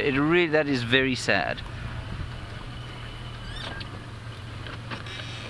I think, Kirst, let's not do Facebook Live now. He seems to be heading towards the aircraft hangar. I'm really glad the leopard left that mangy jackal alone. Simply because I can't believe it'd be very healthy for him to touch something as manged as that. He's going straight towards the aircraft hangar. Suddenly he got up from the termite mound and just ran.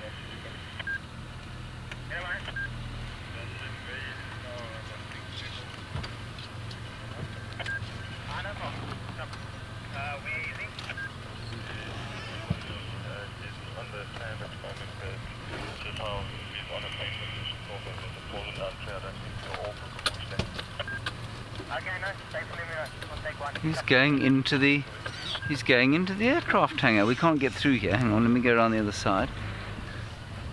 I think he's going in.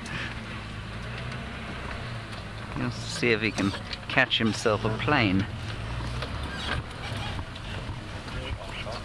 Oh.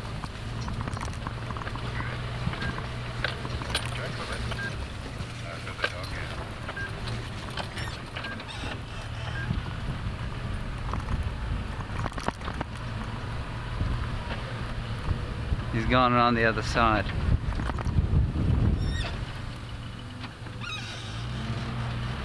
Let's keep going.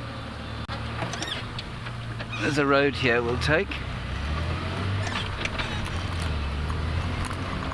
I'm going to leave that jackal. I don't want to see it again, poor thing. That really is dreadfully sad.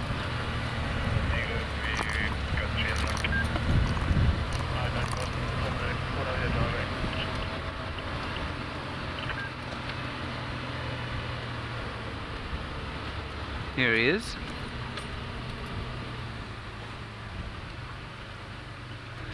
Bit of a quarry here. There he is.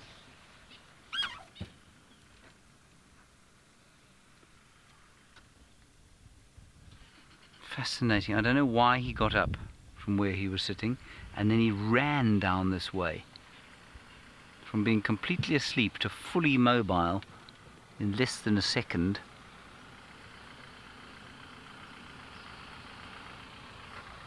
I'm just going to ask Dylan if someone else is trying to come here. Dylan, is there somebody waiting to get in here? Is there someone waiting to get in here? Is there someone waiting to get in here? We're okay. We're going to stay and follow young Tamba. Isn't that exciting? Oh, what a day we've had with him. Up he goes. Limber. Let's try and catch up with him. We might lose him here if we can't get around quickly.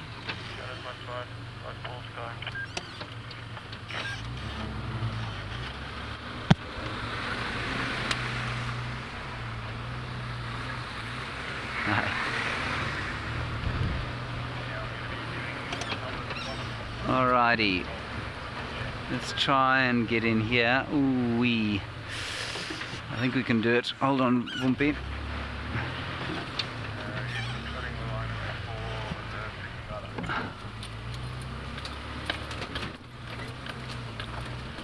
Hold on tight.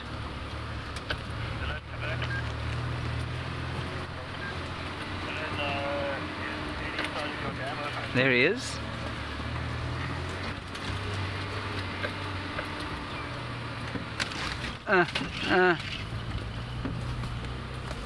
And I know that many of you are still commenting on that poor jackal. He's just the leopard still through there.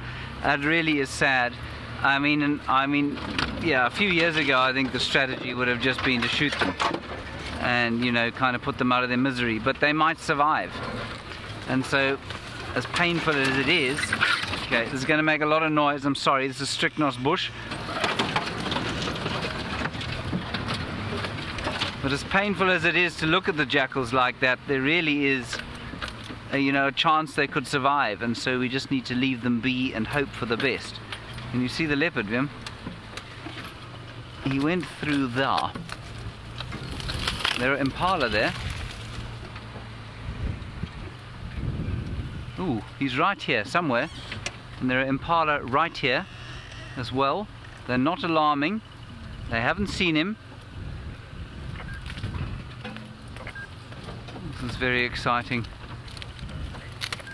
Where is he? You see, if he's gone to ground now, maybe he's stalking. We could be about to see something quite exceptional. Of course, he could have just headed on through, but I'm sure they would have seen him. You got him?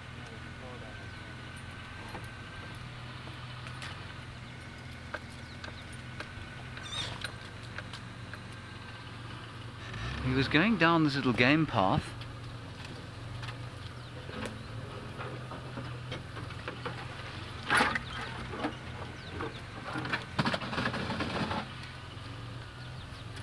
Impala have no idea.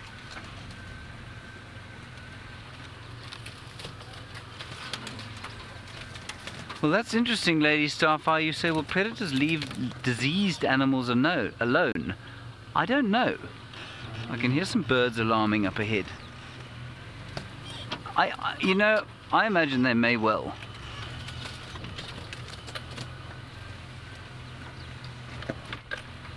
But I cannot see this leopard. Do you think that cheetah plains car's got him? Unless he's gone onto the road here.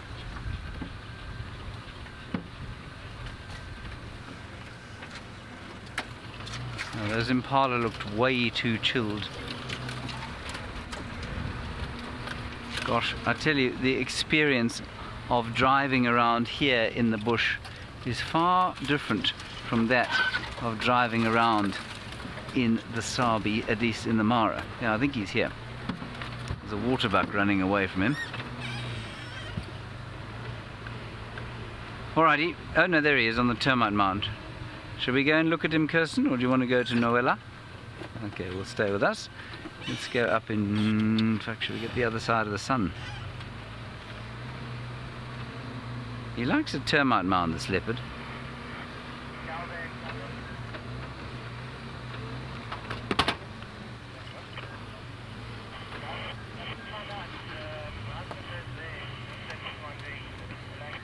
Justin, that's an interesting question. You say, what's the funniest thing I've ever seen a leopard do? I don't know. I seem to remember laughing often at leopards, actually. Well, the funniest thing I've ever seen a leopard do. What about you, Vim? I'm not sure. I mean, I've seen them do some amazing things, but funny, as in ha-ha, I'm not sure. Yes, Tingana fell out of a tree. Yeah, I think that must have been pretty good too. Can you see him there? Was that fun?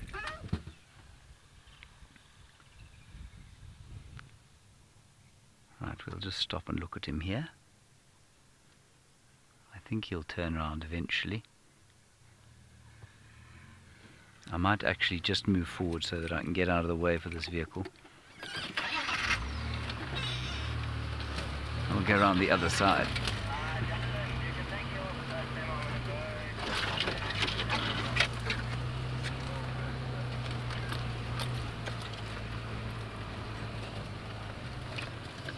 There's a lot of bush here. A lot of thick bush.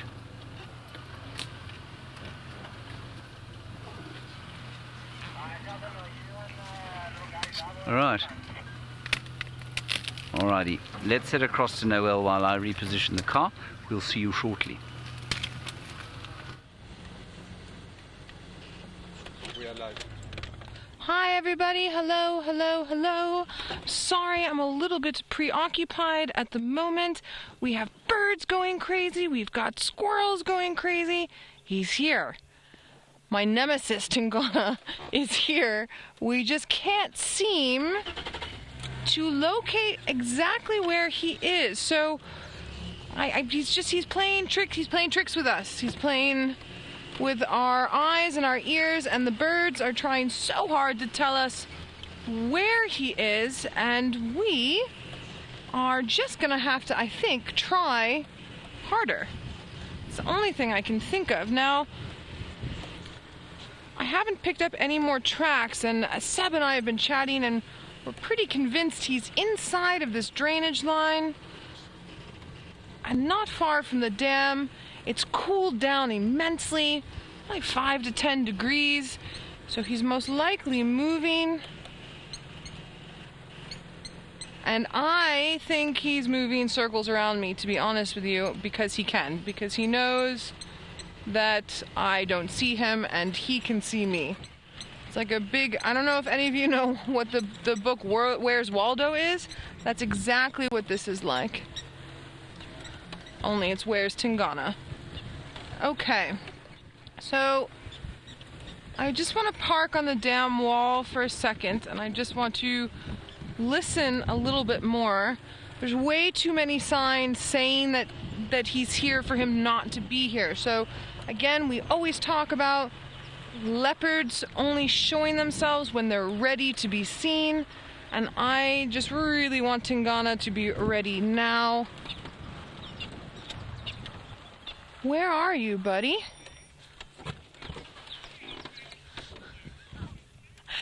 Tesla, he's totally playing hide and seek with me. You are right. You are totally right. All right, I'm just going to take my earpiece out for a second. Why don't you all listen with me? Let's have a look with the camera into the drainage line. Maybe you all see Tingana.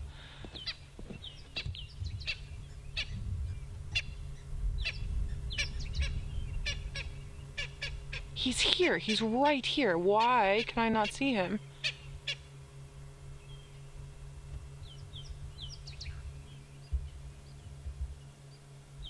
Do you... Alright, Tingana. You and I are in a really big fight now. Maybe we're not in a fight. Maybe this is just two creatures working their bush habitat, and he just needs me to work a little bit harder for what he needs from me. Could you all hear those alarm calls that I was talking about? All those birds chirping? Okay, that's good. Where are you hearing the squirrel, Seb? Let's all listen, everybody.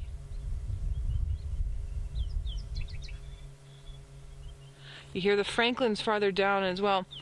I don't know if anyone was watching last night, but we were with Kachava. We've decided it is Kachava. We were with Kachava and we were about 150 meters from her on the boundary, and there were birds right with us, alarm calling for her. So when they're alarm calling, it doesn't mean necessarily that it's directly there. It could be that he just moved through there. I'm convinced he's moving through this drainage line still. You hear those francolins down there now. Now also what the birds will also do is if they really start going, they mimic each other down the line. Now we've got francolins on the other side, also alarm calling. Seb, I think, and everybody at home, I think, let's pull a loop like this. Let's see if we can get ahead of him. We'll go like this. We know he's here. He's just giving us the slip. Okay. He can't stay my nemesis forever. That would be unfair. Well, it would be enjoyable. The hunt, one of the reasons why guides like being guides is we're constantly using our our bodies and our minds are always occupied.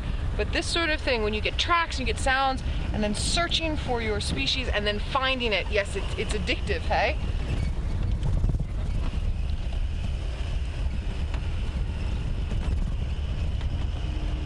Thanks, Judy. I am desperately trying to find you another leopard for Feline Friday. I'm working hard. So Judy, I think we need to send out all of our good vibes to Tingana and say, come out, wherever you are. Tingana, Tingana. Tesla, maybe you can make up a fine Tingana song. And then you make it up and then you tell me it and I will sing it to him. I don't have a very good voice, but we can try. So knowing that he's here, like why can't you just be on top of this termite mound, Hear them, they're all going. A little bit harder to hear them obviously when I'm driving like this. The other nice thing that Tingana could do is he could just come out on the road, but again then there wouldn't be any fun in that. Okay, my boy. You are beautiful, you are stunning, you are big. I mean, last time I saw Tingana, I would probably say Tingana weighs a good 85 kilograms, if not more. He's got a big, beautiful dewlap. Dewlap sits just here under the chin. The older the males get, the larger the dewlap.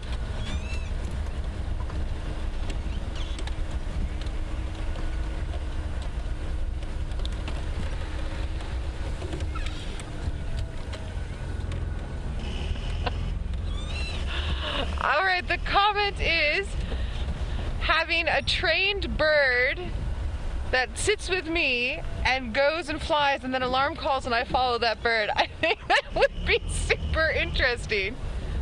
From Laura, sorry, from Laura. Yes, Laura, could you imagine? That would be absolutely fantastic. Okay, Seb, you and I are gonna go do some falconry. And then do that. I like it.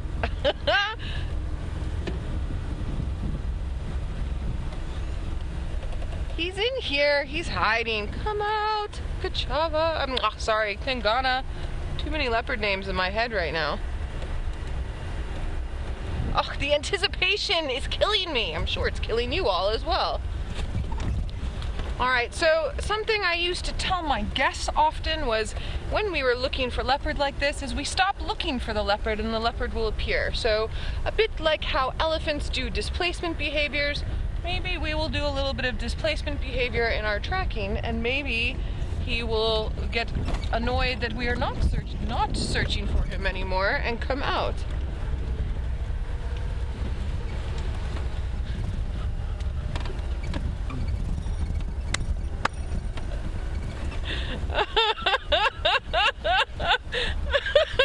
So James Richard, you're saying, silly Noel, I should know that Tingana is a last-minute leopard and why am I, and I should just wait till then. James Richard, you're so right.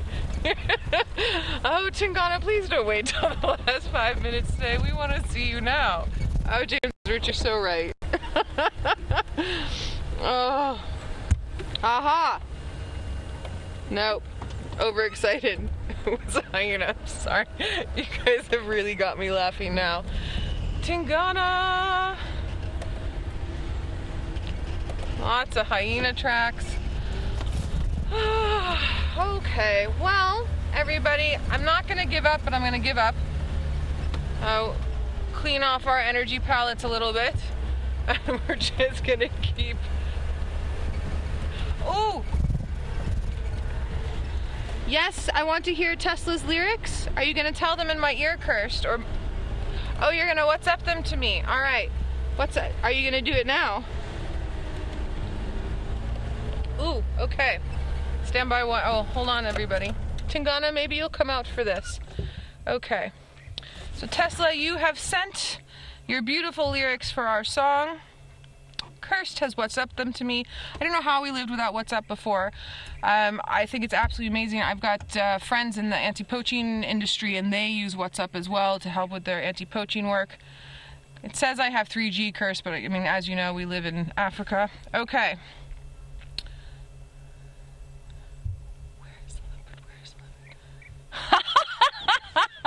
Tesla, I love it. Okay, I'm gonna do my best to sing. Where is the leopard? Where is the leopard? Hi ho, the Dario. Where is the leopard? Where is Tingana? Where is Tingana? Hi ho. Oh, where is Tingana? I like it. Now up here. Oh, Tesla, we might have to keep singing it. You might have to. Kirst says I mustn't quit my day job. Kirst, I will never quit guiding. Thanks so much. Tesla, thank you. That was fantastic. I'll keep singing them where, you know, no one else's ears get hurt. But you sing it with me. Let's go over to James and see what he says. Maybe James will sing the song with us. I will not sing a song just yet. We're sitting with Tamba the leopard. There are some bushbuck alarming at him. He's done a full circle. He's come back to the other side of the... and you can't get railway line out of my mind. The other side of the airstrip. I mean, he looks hungry, as Wiem has pointed out. And I'm not sure why he's not making a greater effort to conceal himself. There is masses to eat around here. Now he's walking back to the domain of those jackals. Now, leopards will absolutely eat other predators. They do so probably more than any other cat species. But really, of all the things he could eat around here, those two mangy jackals surely must be the two worst choices he could make.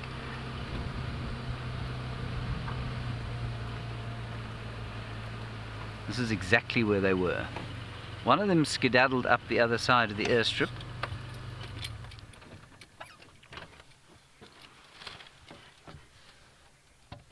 Look at him. Lily, you're just 6 years old and you say, why do leopards alarm call? At least, why do birds alarm call at leopards when leopards don't eat birds? Lily, leopards will eat birds, definitely. Often. Especially young leopards like this who get very hungry because their mothers don't feed them anymore. So they will certainly eat birds if they can. Can you hear that? It's a nyala or a kudu calling. I think it's a nyala.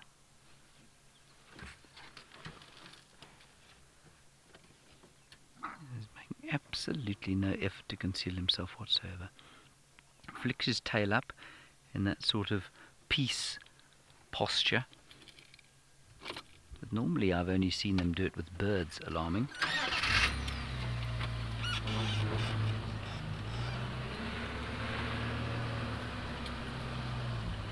Just wandering around hither and yon. The jackals are there again.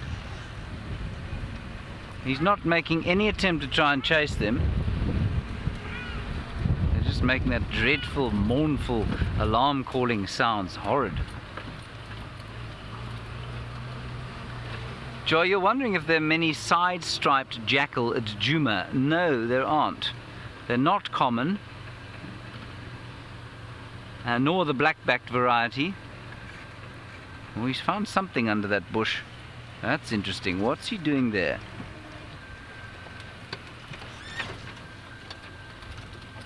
Just get up on top here. He's right in the middle there. Oh, shame. That is really horrid. It makes me feel quite nauseous.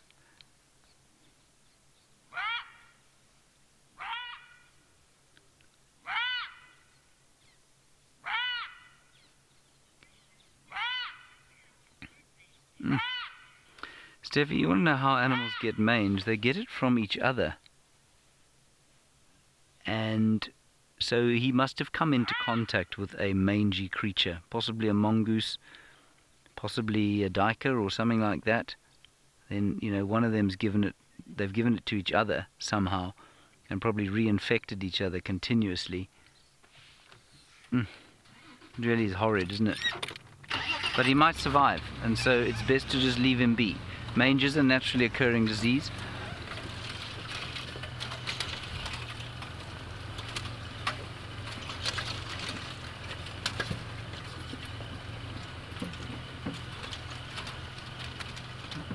And one of the things you can say for this mangy jackal is that what it is not short of, while it may be short on looks, short on health and short on fur, it ain't short on guts. It's telling that leopard exactly what it thinks, trotting right up behind it.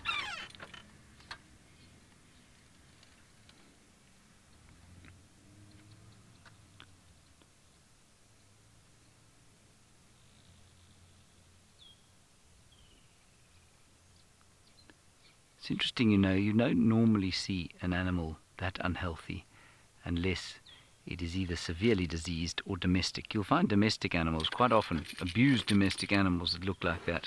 But in the wild, they very seldom look like that. They normally are much healthier.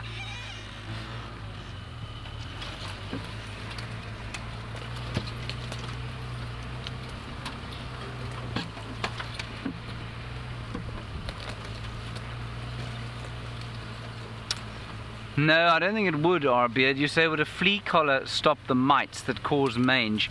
No, I don't think so. Dogs can still get mange. But, I mean, maybe they don't have flea collars. I don't think so. I think you have to treat it with you treat it with a skin treatment, a specialized kind of mange skin treatment. That is treatable. But we try, this will eventually get us into the debate about whether or not we should be interfering or not. And I think we've had that debate ad nauseum.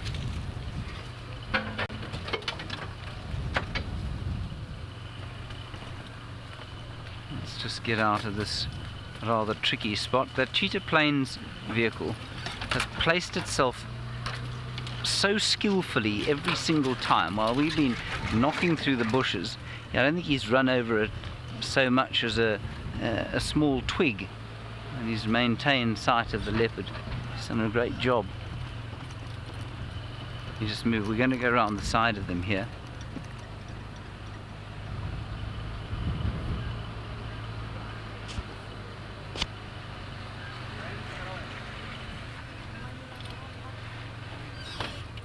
There he comes. Ah. Now, Viam was just saying this is the same tree that Tingana and Horsana and he were in.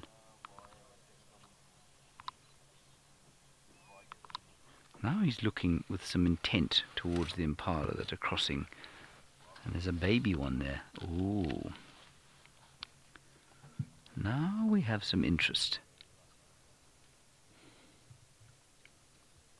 There is a little one in there, just walking behind, and another one now trotting across the airstrip.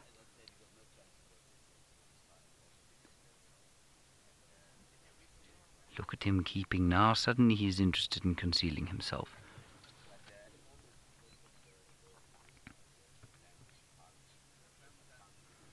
Now that's right up his street. Look at him. He's hungry. He's licking his chops.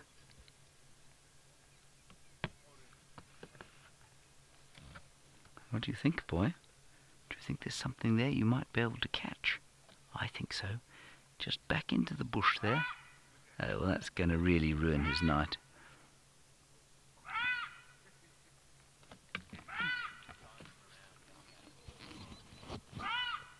The impala are not even looking towards the jackal.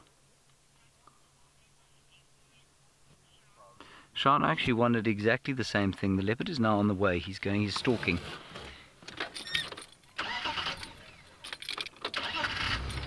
Sean, you say, could they have been defending a den? Yes, it is entirely possible that they were defending a den. I mean, for pups to survive with parents that sick is unlikely. But it's not impossible. He's running up here. He's running straight towards the impala. There is a clearing between him and them, however. We're going to keep our distance from him. Yeah, I can still see him there. There he is. Straight through there. You can just see his tail sticking up.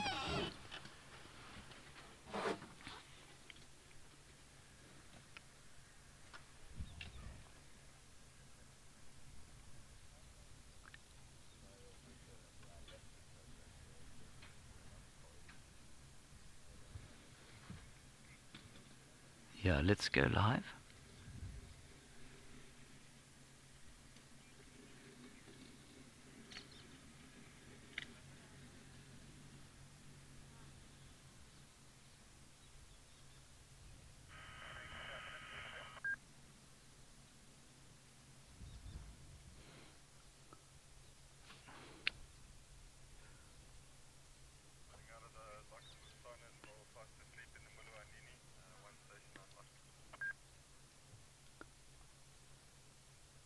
Let's move.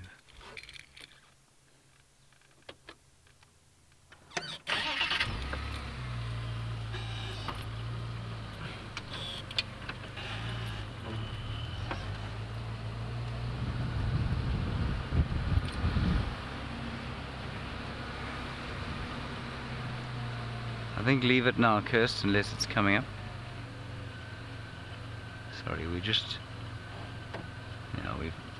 not going to go live to Facebook because I don't think that he's in a position to kill. The impala skedaddled over the edge of the hill there. We'll just keep watching him though. He's definitely interested. He might just wait for nightfall, of course.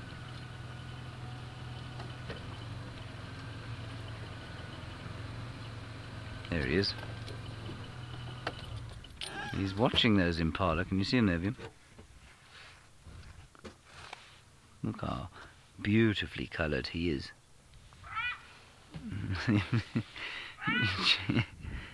Jackal keeps shouting at him.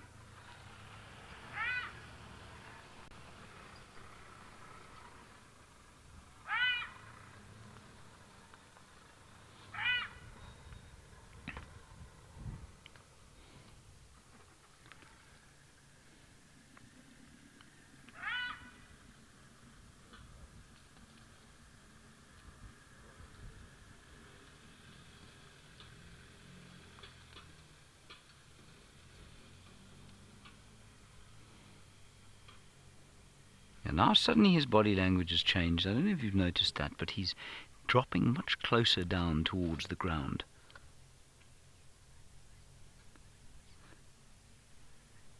He's moving with a purpose. He's not kind of just wandering from bush to bush aimlessly. Now he's going from cover to cover. Now those impala will spot him at this distance. If he breaks cover now and doesn't manage to get behind some bushes, they will spot him. But he's also very much aware as to whether they've turned round or whether they're facing this direction or not. And they are obviously facing this direction, some of them.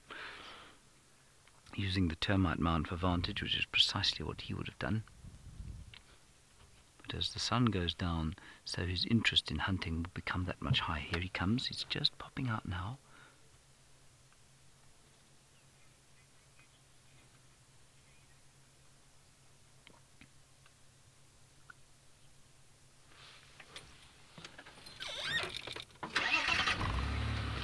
Right, Gosh, everybody, welcome to those of you who've just joined us on social media, whatever platform that happens to be.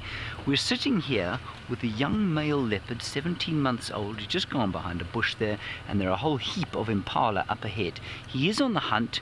His chances are slim, given that it's still light, and there's not a lot of cover between him and the impala. There he is. Right, now we're apparently just having a bit of a disaster with our social media broadcast, but we're still with you, enjoying Tumba's hunting efforts here.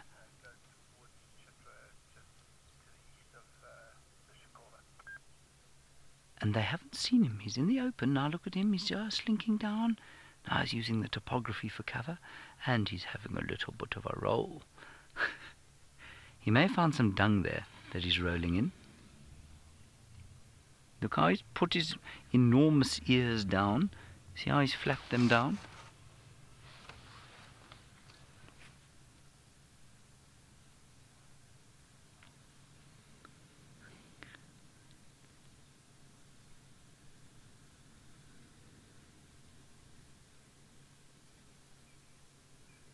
Now he's lifting his head up, but you can see how he's put the ears down, considering his next move very carefully.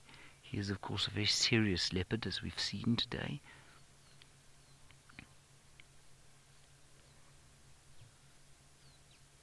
Now, they can demonstrate a remarkable patience. And he could very easily lie here until it's dark. Impala moving off. You can hear the swallows above us. And swifts as well, actually. In fact, they're swifts, they're not swallows.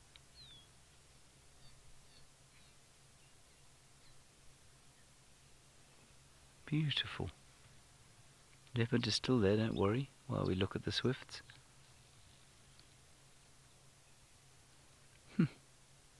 Impala still there. Always looking slightly suspicious that something might be trying to eat them. There are also some guinea fowl between the impala and Tumba. And if that guinea fowl gets sight of the leopard, he will start making that ridiculous loud call.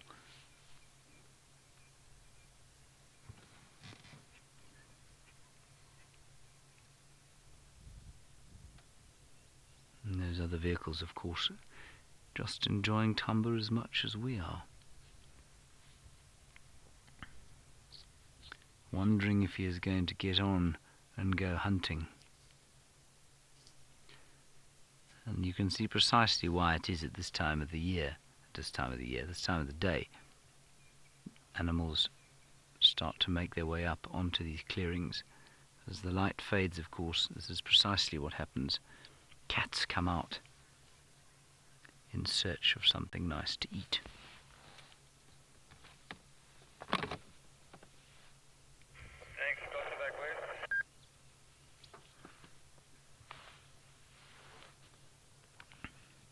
We really have been extremely lucky to spend this amount of time with this leopard today. That we've not been thrown out of the sighting is fantastic.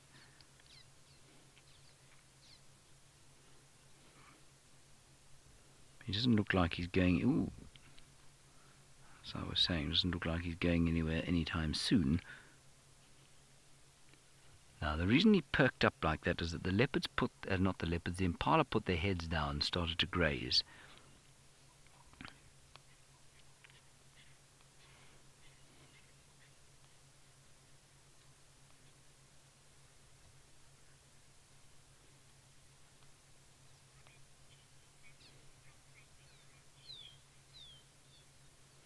You say this is fascinating to watch.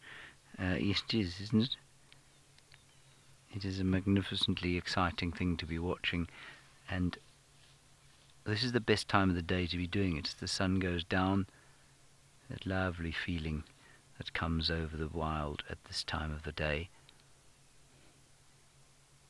I'm going to try and move around to the other side, simply because those vehicles are between the sunset and us. And I don't think that that is best for our view. It doesn't make any difference to Tumba, he couldn't care less. We'll get a better view of him. I was quite hoping to have him and the sunset in the background, but the other cars are in the way, and that's not their fault. There's no reason they shouldn't be where they are.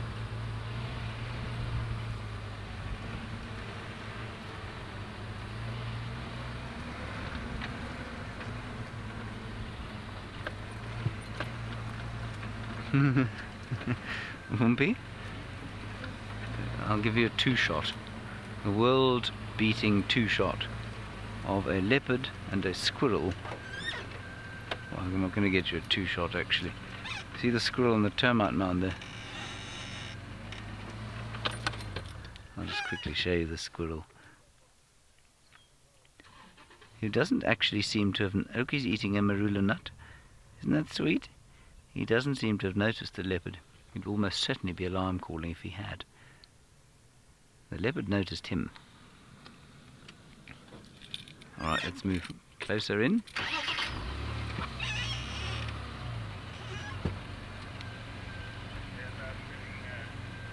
He's stalking the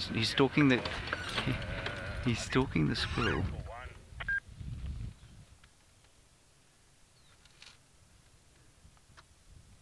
That squirrel has not seen him yet, fascinated as it is by its little nut. He can't believe it. The leopard is now watching the squirrel. I'm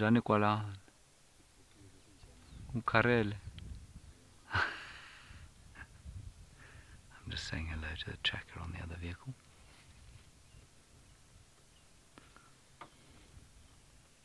That is very sweet actually.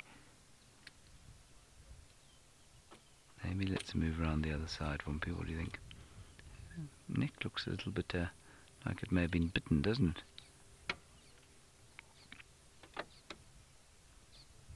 It's quite interesting. Maybe he's just ruffled it against some bushes.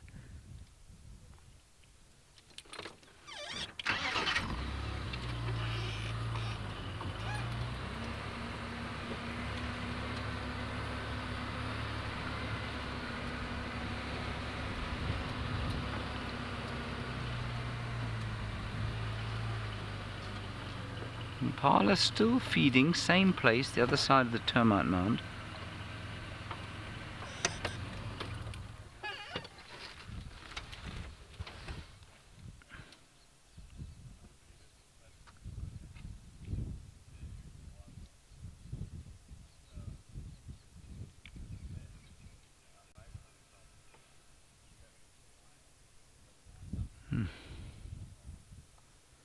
What a regal fellow he is, even though he does have outlandishly sized ears.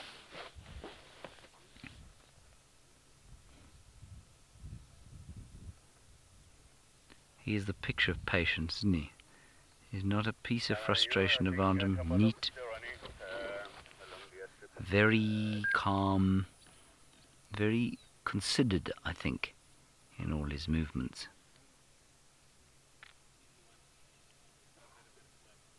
He's still watching those impala. The youngsters and mothers have moved off quite a distance now. I can't see them anymore. But there's still a male, or two or three big males behind another termite mound that he's looking at. But isn't it amazing how he somehow knows that this light will give him away? And that he must wait for darkness.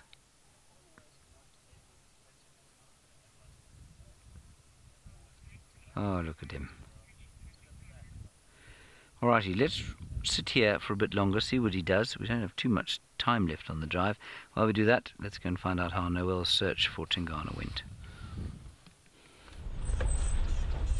My nemesis is winning. He's winning and I don't like it at all. But that's fine, that's why you have a nemesis. Sorry, there's birds alarm calling. Do you guys hear them?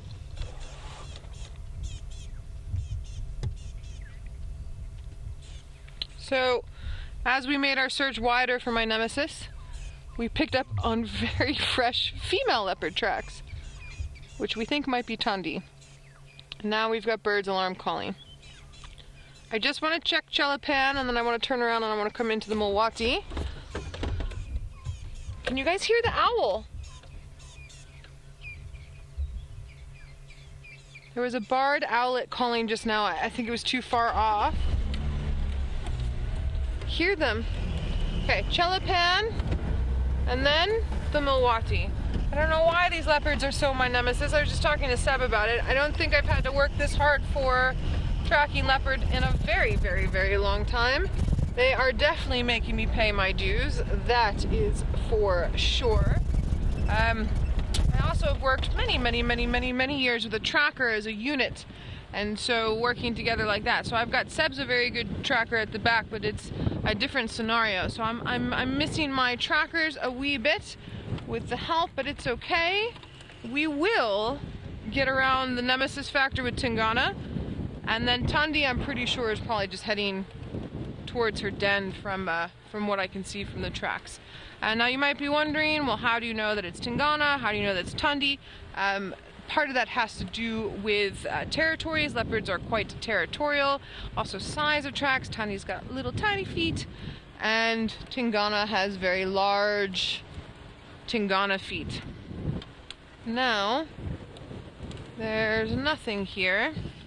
We will turn around and head back in, and then we're also hitting a funny time of the night where the sun is starting to go down, it's starting to cool down, so not only are birds going to be alarm calling for a possible passerby of a leopard, but they're also going to start calling out saying, good night, this is my territory, good night, and then when they survive the night, when they wake up in the morning. So it's dusk chorus and dawn chorus, and so then you have to pick out the difference between the chorus of I'm going to sleep and an alarm call, and usually an alarm call is a little bit higher.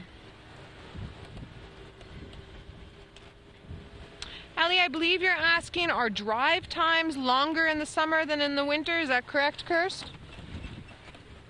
So, Ellie, in general, game drives on average are 3 hours. In the summertime, because it's so hot, we start earlier in the morning and start later in the afternoon.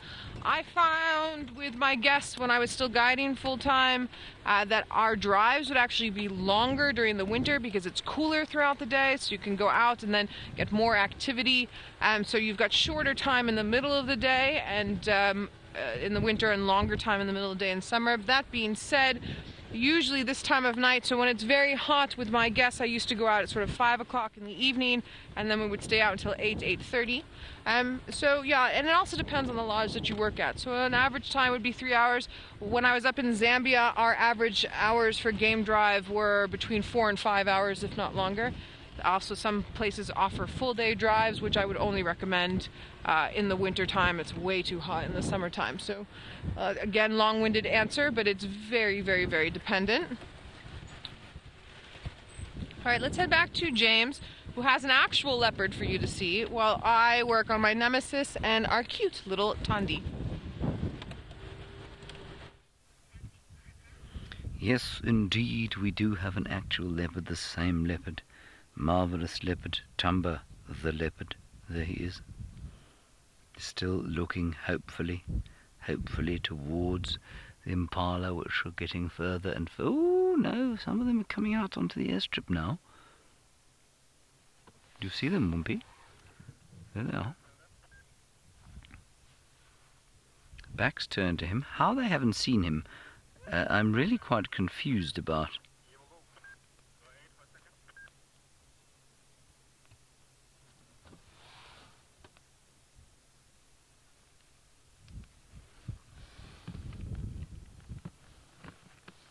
Light is fading, but it's certainly nowhere near dark enough for him to just sort of saunter up to them and whack one, as it were, as they say in, well, mafia circles.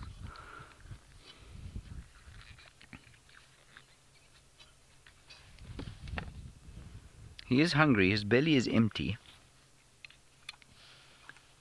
and I think that's probably why he's being this patient.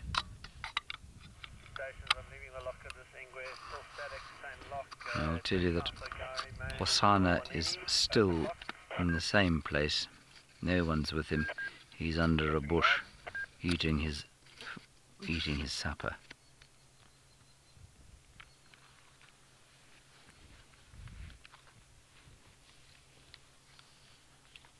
I don't think we need to go anywhere from here. I think we'll stay right where we are. Many of you making comments about how beautiful he is. Possibly those of you who don't think he's beautiful are just too afraid to say so. Does anyone think he isn't beautiful? If you don't think he's beautiful, I would caution against mentioning it on social media. It's likely you'll have to move house, find another country to live in.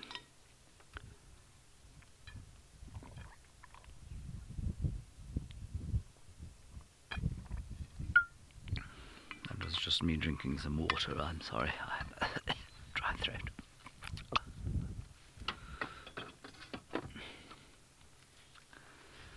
All right, come on, get up and do something now. Come on, fellow. Those impala are going to kill themselves.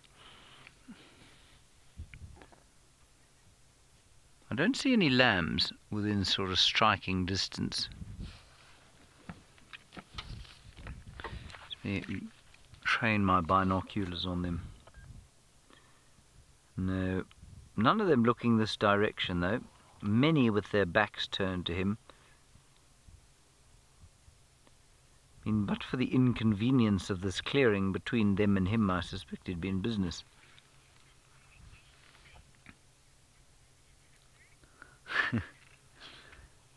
Oh, look, he's put his head down because one of them has come out into the open. See how he's flattened his ears? And now they're coming up again, like little wings. Yes, that's who I'm talking about. Wingnut, you're asking about his whiskers, if there's a... I think you're asking if there is a... some sort of space that he would need them for to fit through. Is that correct? Oh, I see. You say, can he fit through any space that his whiskers can fit through? Yes, I imagine he probably could. Yeah.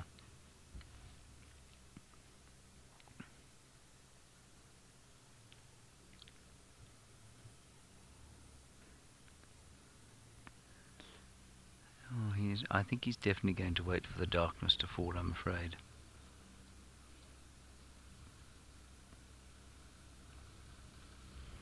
But what an afternoon we've had with him, hey? Very, very special indeed. How's it going? Hardy. Good, thanks. Stand by. Yeah, well, Hardy, was that some open lock? No, it's wildlife from over there. Okay, copy, no name. Yeah, no, I don't remember. Yeah, but just go straight to the incident. Look at your western I'm just going to have to quickly talk on the radio.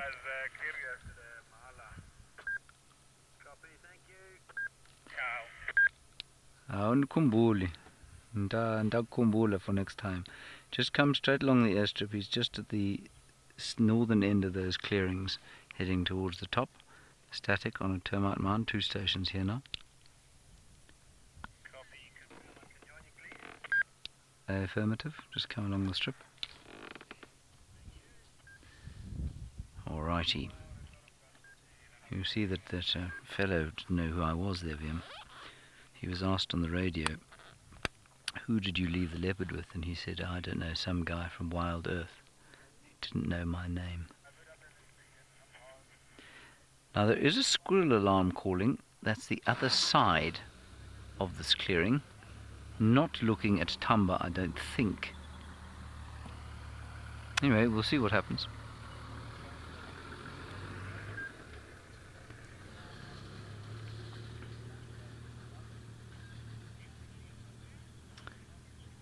Alright, Noel's still on the search. I know that this can be a little bit tiresome from a patient's point of view. We're going to wait right here with Tumba.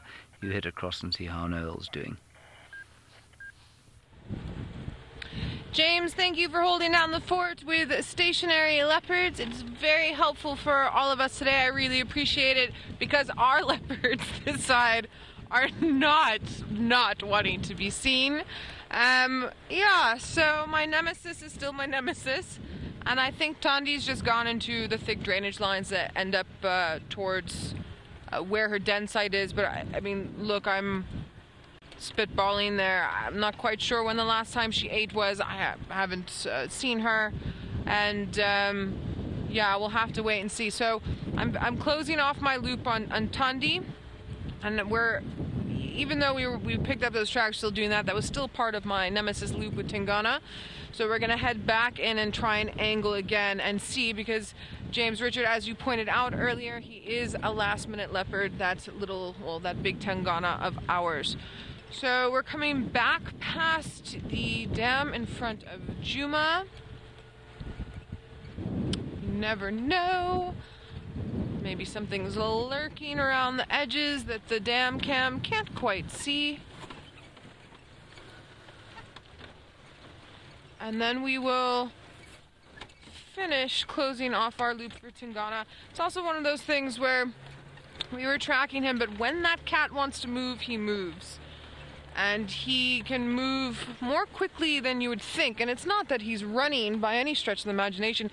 He's just walking and he's scent marking. And we had rain this morning, we had rain the other day, and so he's got a large area to cover. He's got all these other younger males that are in the area trying to see, you know, when are you going to be too old? When can we push you out? So he's got a lot on his plate. That's for sure. Alright, I'm not seeing anything lurking in the shadows, and it doesn't hurt for us to retrace our steps. You know, you can be very excellent at what you do, but if you miss part of a puzzle piece, it's going to send you in the wrong direction. So there's entirely the possibility that I've missed a small or large puzzle piece, and without that piece, it's going to make it not as favorable for us to find what we're looking for. But that in context as well, it's a really beautiful evening. The temperature is perfect. It's a warm summer's eve. Haven't smelled any potato bush yet, but as it cools down, not only the flowers, but all of the leaves on the trees start giving off their perfume. That smells good. It smells very good. It's very effervescent. Very effervescent. Okay. So, good vibes still out there. Our good vibes for hopefully our last minute leopard. But, you know, we did see 2 leopards with James today, so it's not like we're going wanting for leopard. I just have a little stick in my craw because we've had such beautiful tracks and they're just being extra super cheeky. And as we talked about earlier, tracking is an addiction, and when you get those tracks, you want to find the pot of gold at the end of the rainbow, which is your animal that you're tracking. So would be nice. They played a little bit along with us. So while I'm busy searching, let's head back to James so you all can get another beautiful look at the lovely Tomba. The lovely Tomba has not moved 1 inch since you last saw me. Well, not since you last saw me, since you last saw him. There he is, still looking at his impala, hoping they'll come out into the open.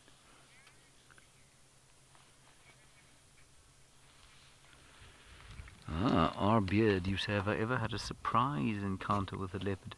I'd say most of my encounters with leopards have been surprise encounters. The first one, or the one that comes to mind most obviously, is the one we had with Shongile on foot, Gendre and Rexon and I.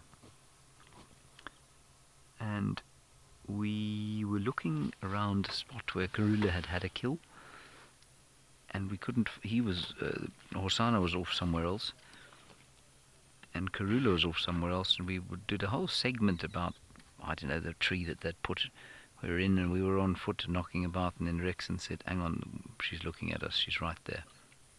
And we turned round, and there was this little leopard sitting 20 meters from us, and the best part of it was that she came closer, walked closer, climbed a tree right above us, and sat in the tree watching us. It was so special and so surprising. I'd never seen that before. Often young leopards will just sit when you're on foot with them, and they don't react too much, but to have displayed that level of curiosity was just profound. The other time, I tell you when I had a real surprise and quite a big scare, was when I was, a long time ago, I was training a fellow at Ngala where I used to work, and there was a funny beaten up old bush camp near the main camp, and we walked up there one day just to have a look inside.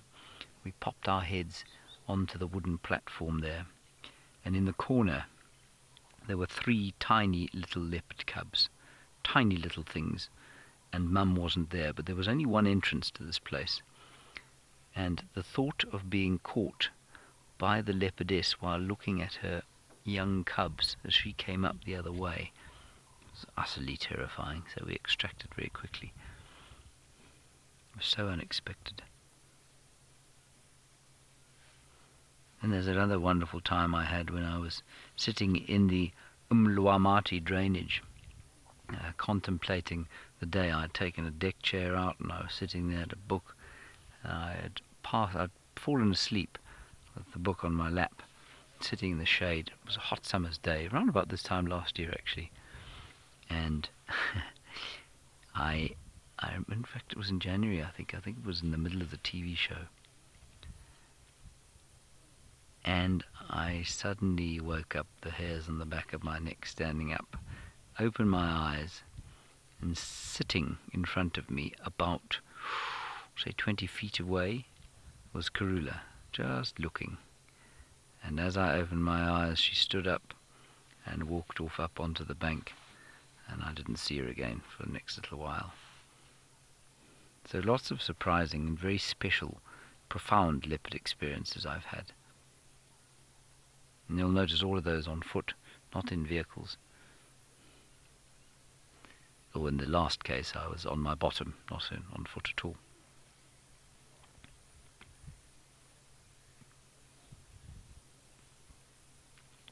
Now, we're not going to sit with him after the end of the drive. I think he's young and hungry enough for us to want to leave him unhindered by our presence. And so we're not going to wait for him to get up and go and hunt something. We'll leave him at the end of the drive and thank him very kindly for the efforts that he has put in on our behalf.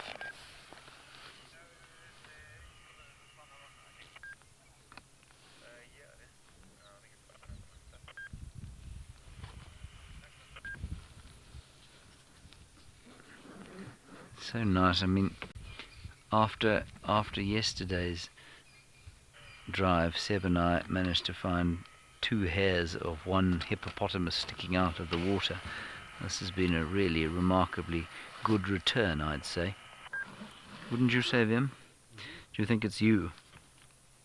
Probably is, isn't it? It's the luck you bring.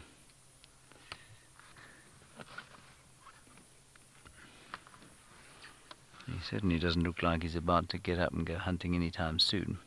But it would not surprise me if we came down here tomorrow morning to find a young impala lamb draped in this tree. Now, Ruth, you say, are there going to be any tent segments anytime soon? Ruth, the tent for the next TV shows has been retired. We're going to try something new this time round, and we're going to host the show from a vehicle. We're not sure which vehicle just yet, but on the vehicle will be Sebastian flying the drone. Fergus will be shooting. We will have the microscope. It will be handheld, so I can get off the car and use it there. And we'll probably park ourselves at Chitwa Dam, and so we can take advantage of being out in the wild while at the same time hosting the show in a tent-like fashion. We won't have any of the bits and pieces that we had in the tent, but we're going to try something new for the Big Cat Week show, which is of course on the 15th of December our time, so the 14th your time. I think it's 10 p.m. Eastern time. In fact, it is. It's 10 p.m. Eastern time on the 14th of December during Nat Geo Wild's Big Cat Week. So we'll see how that works. I might fall into the dam. Sebastian might cut my left ear off with the drone. We don't know. We'll see what happens. We'll see if it works. But there will be the microscope. There will be the rover, Ronald, my old pal. There will be the drone. And I will have the ability, Fergus should also have the ability to get off the car with the camera. So we will be as mobile as we were in the tent, just with a somewhat more panoramic view. Kruger guy, you say it sounds exciting. I think it sounds exciting. I think it also sounds quite terrifying. But we'll see what happens.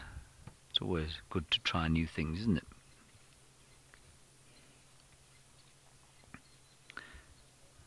Looking a little bit irritated there. He's looking at the car next to us. One of the ladies has got very ash blonde white hair. I wonder if he's not perhaps more a fan of natural coloured hair or something. I don't know. Alright everybody, that is going to be it from here. Thank you, Vim. We're going to say goodbye to you now. Vim, thank you very much for your efforts today. Big thank you to Noel and Sebastian for their efforts. Absolutely no thanks to the team in the Mara for doing nothing today, this afternoon. Thank you most of all to all of you, of course. We'll see you tomorrow at 5 o'clock in the morning as the sun breaks in Africa. Bye-bye.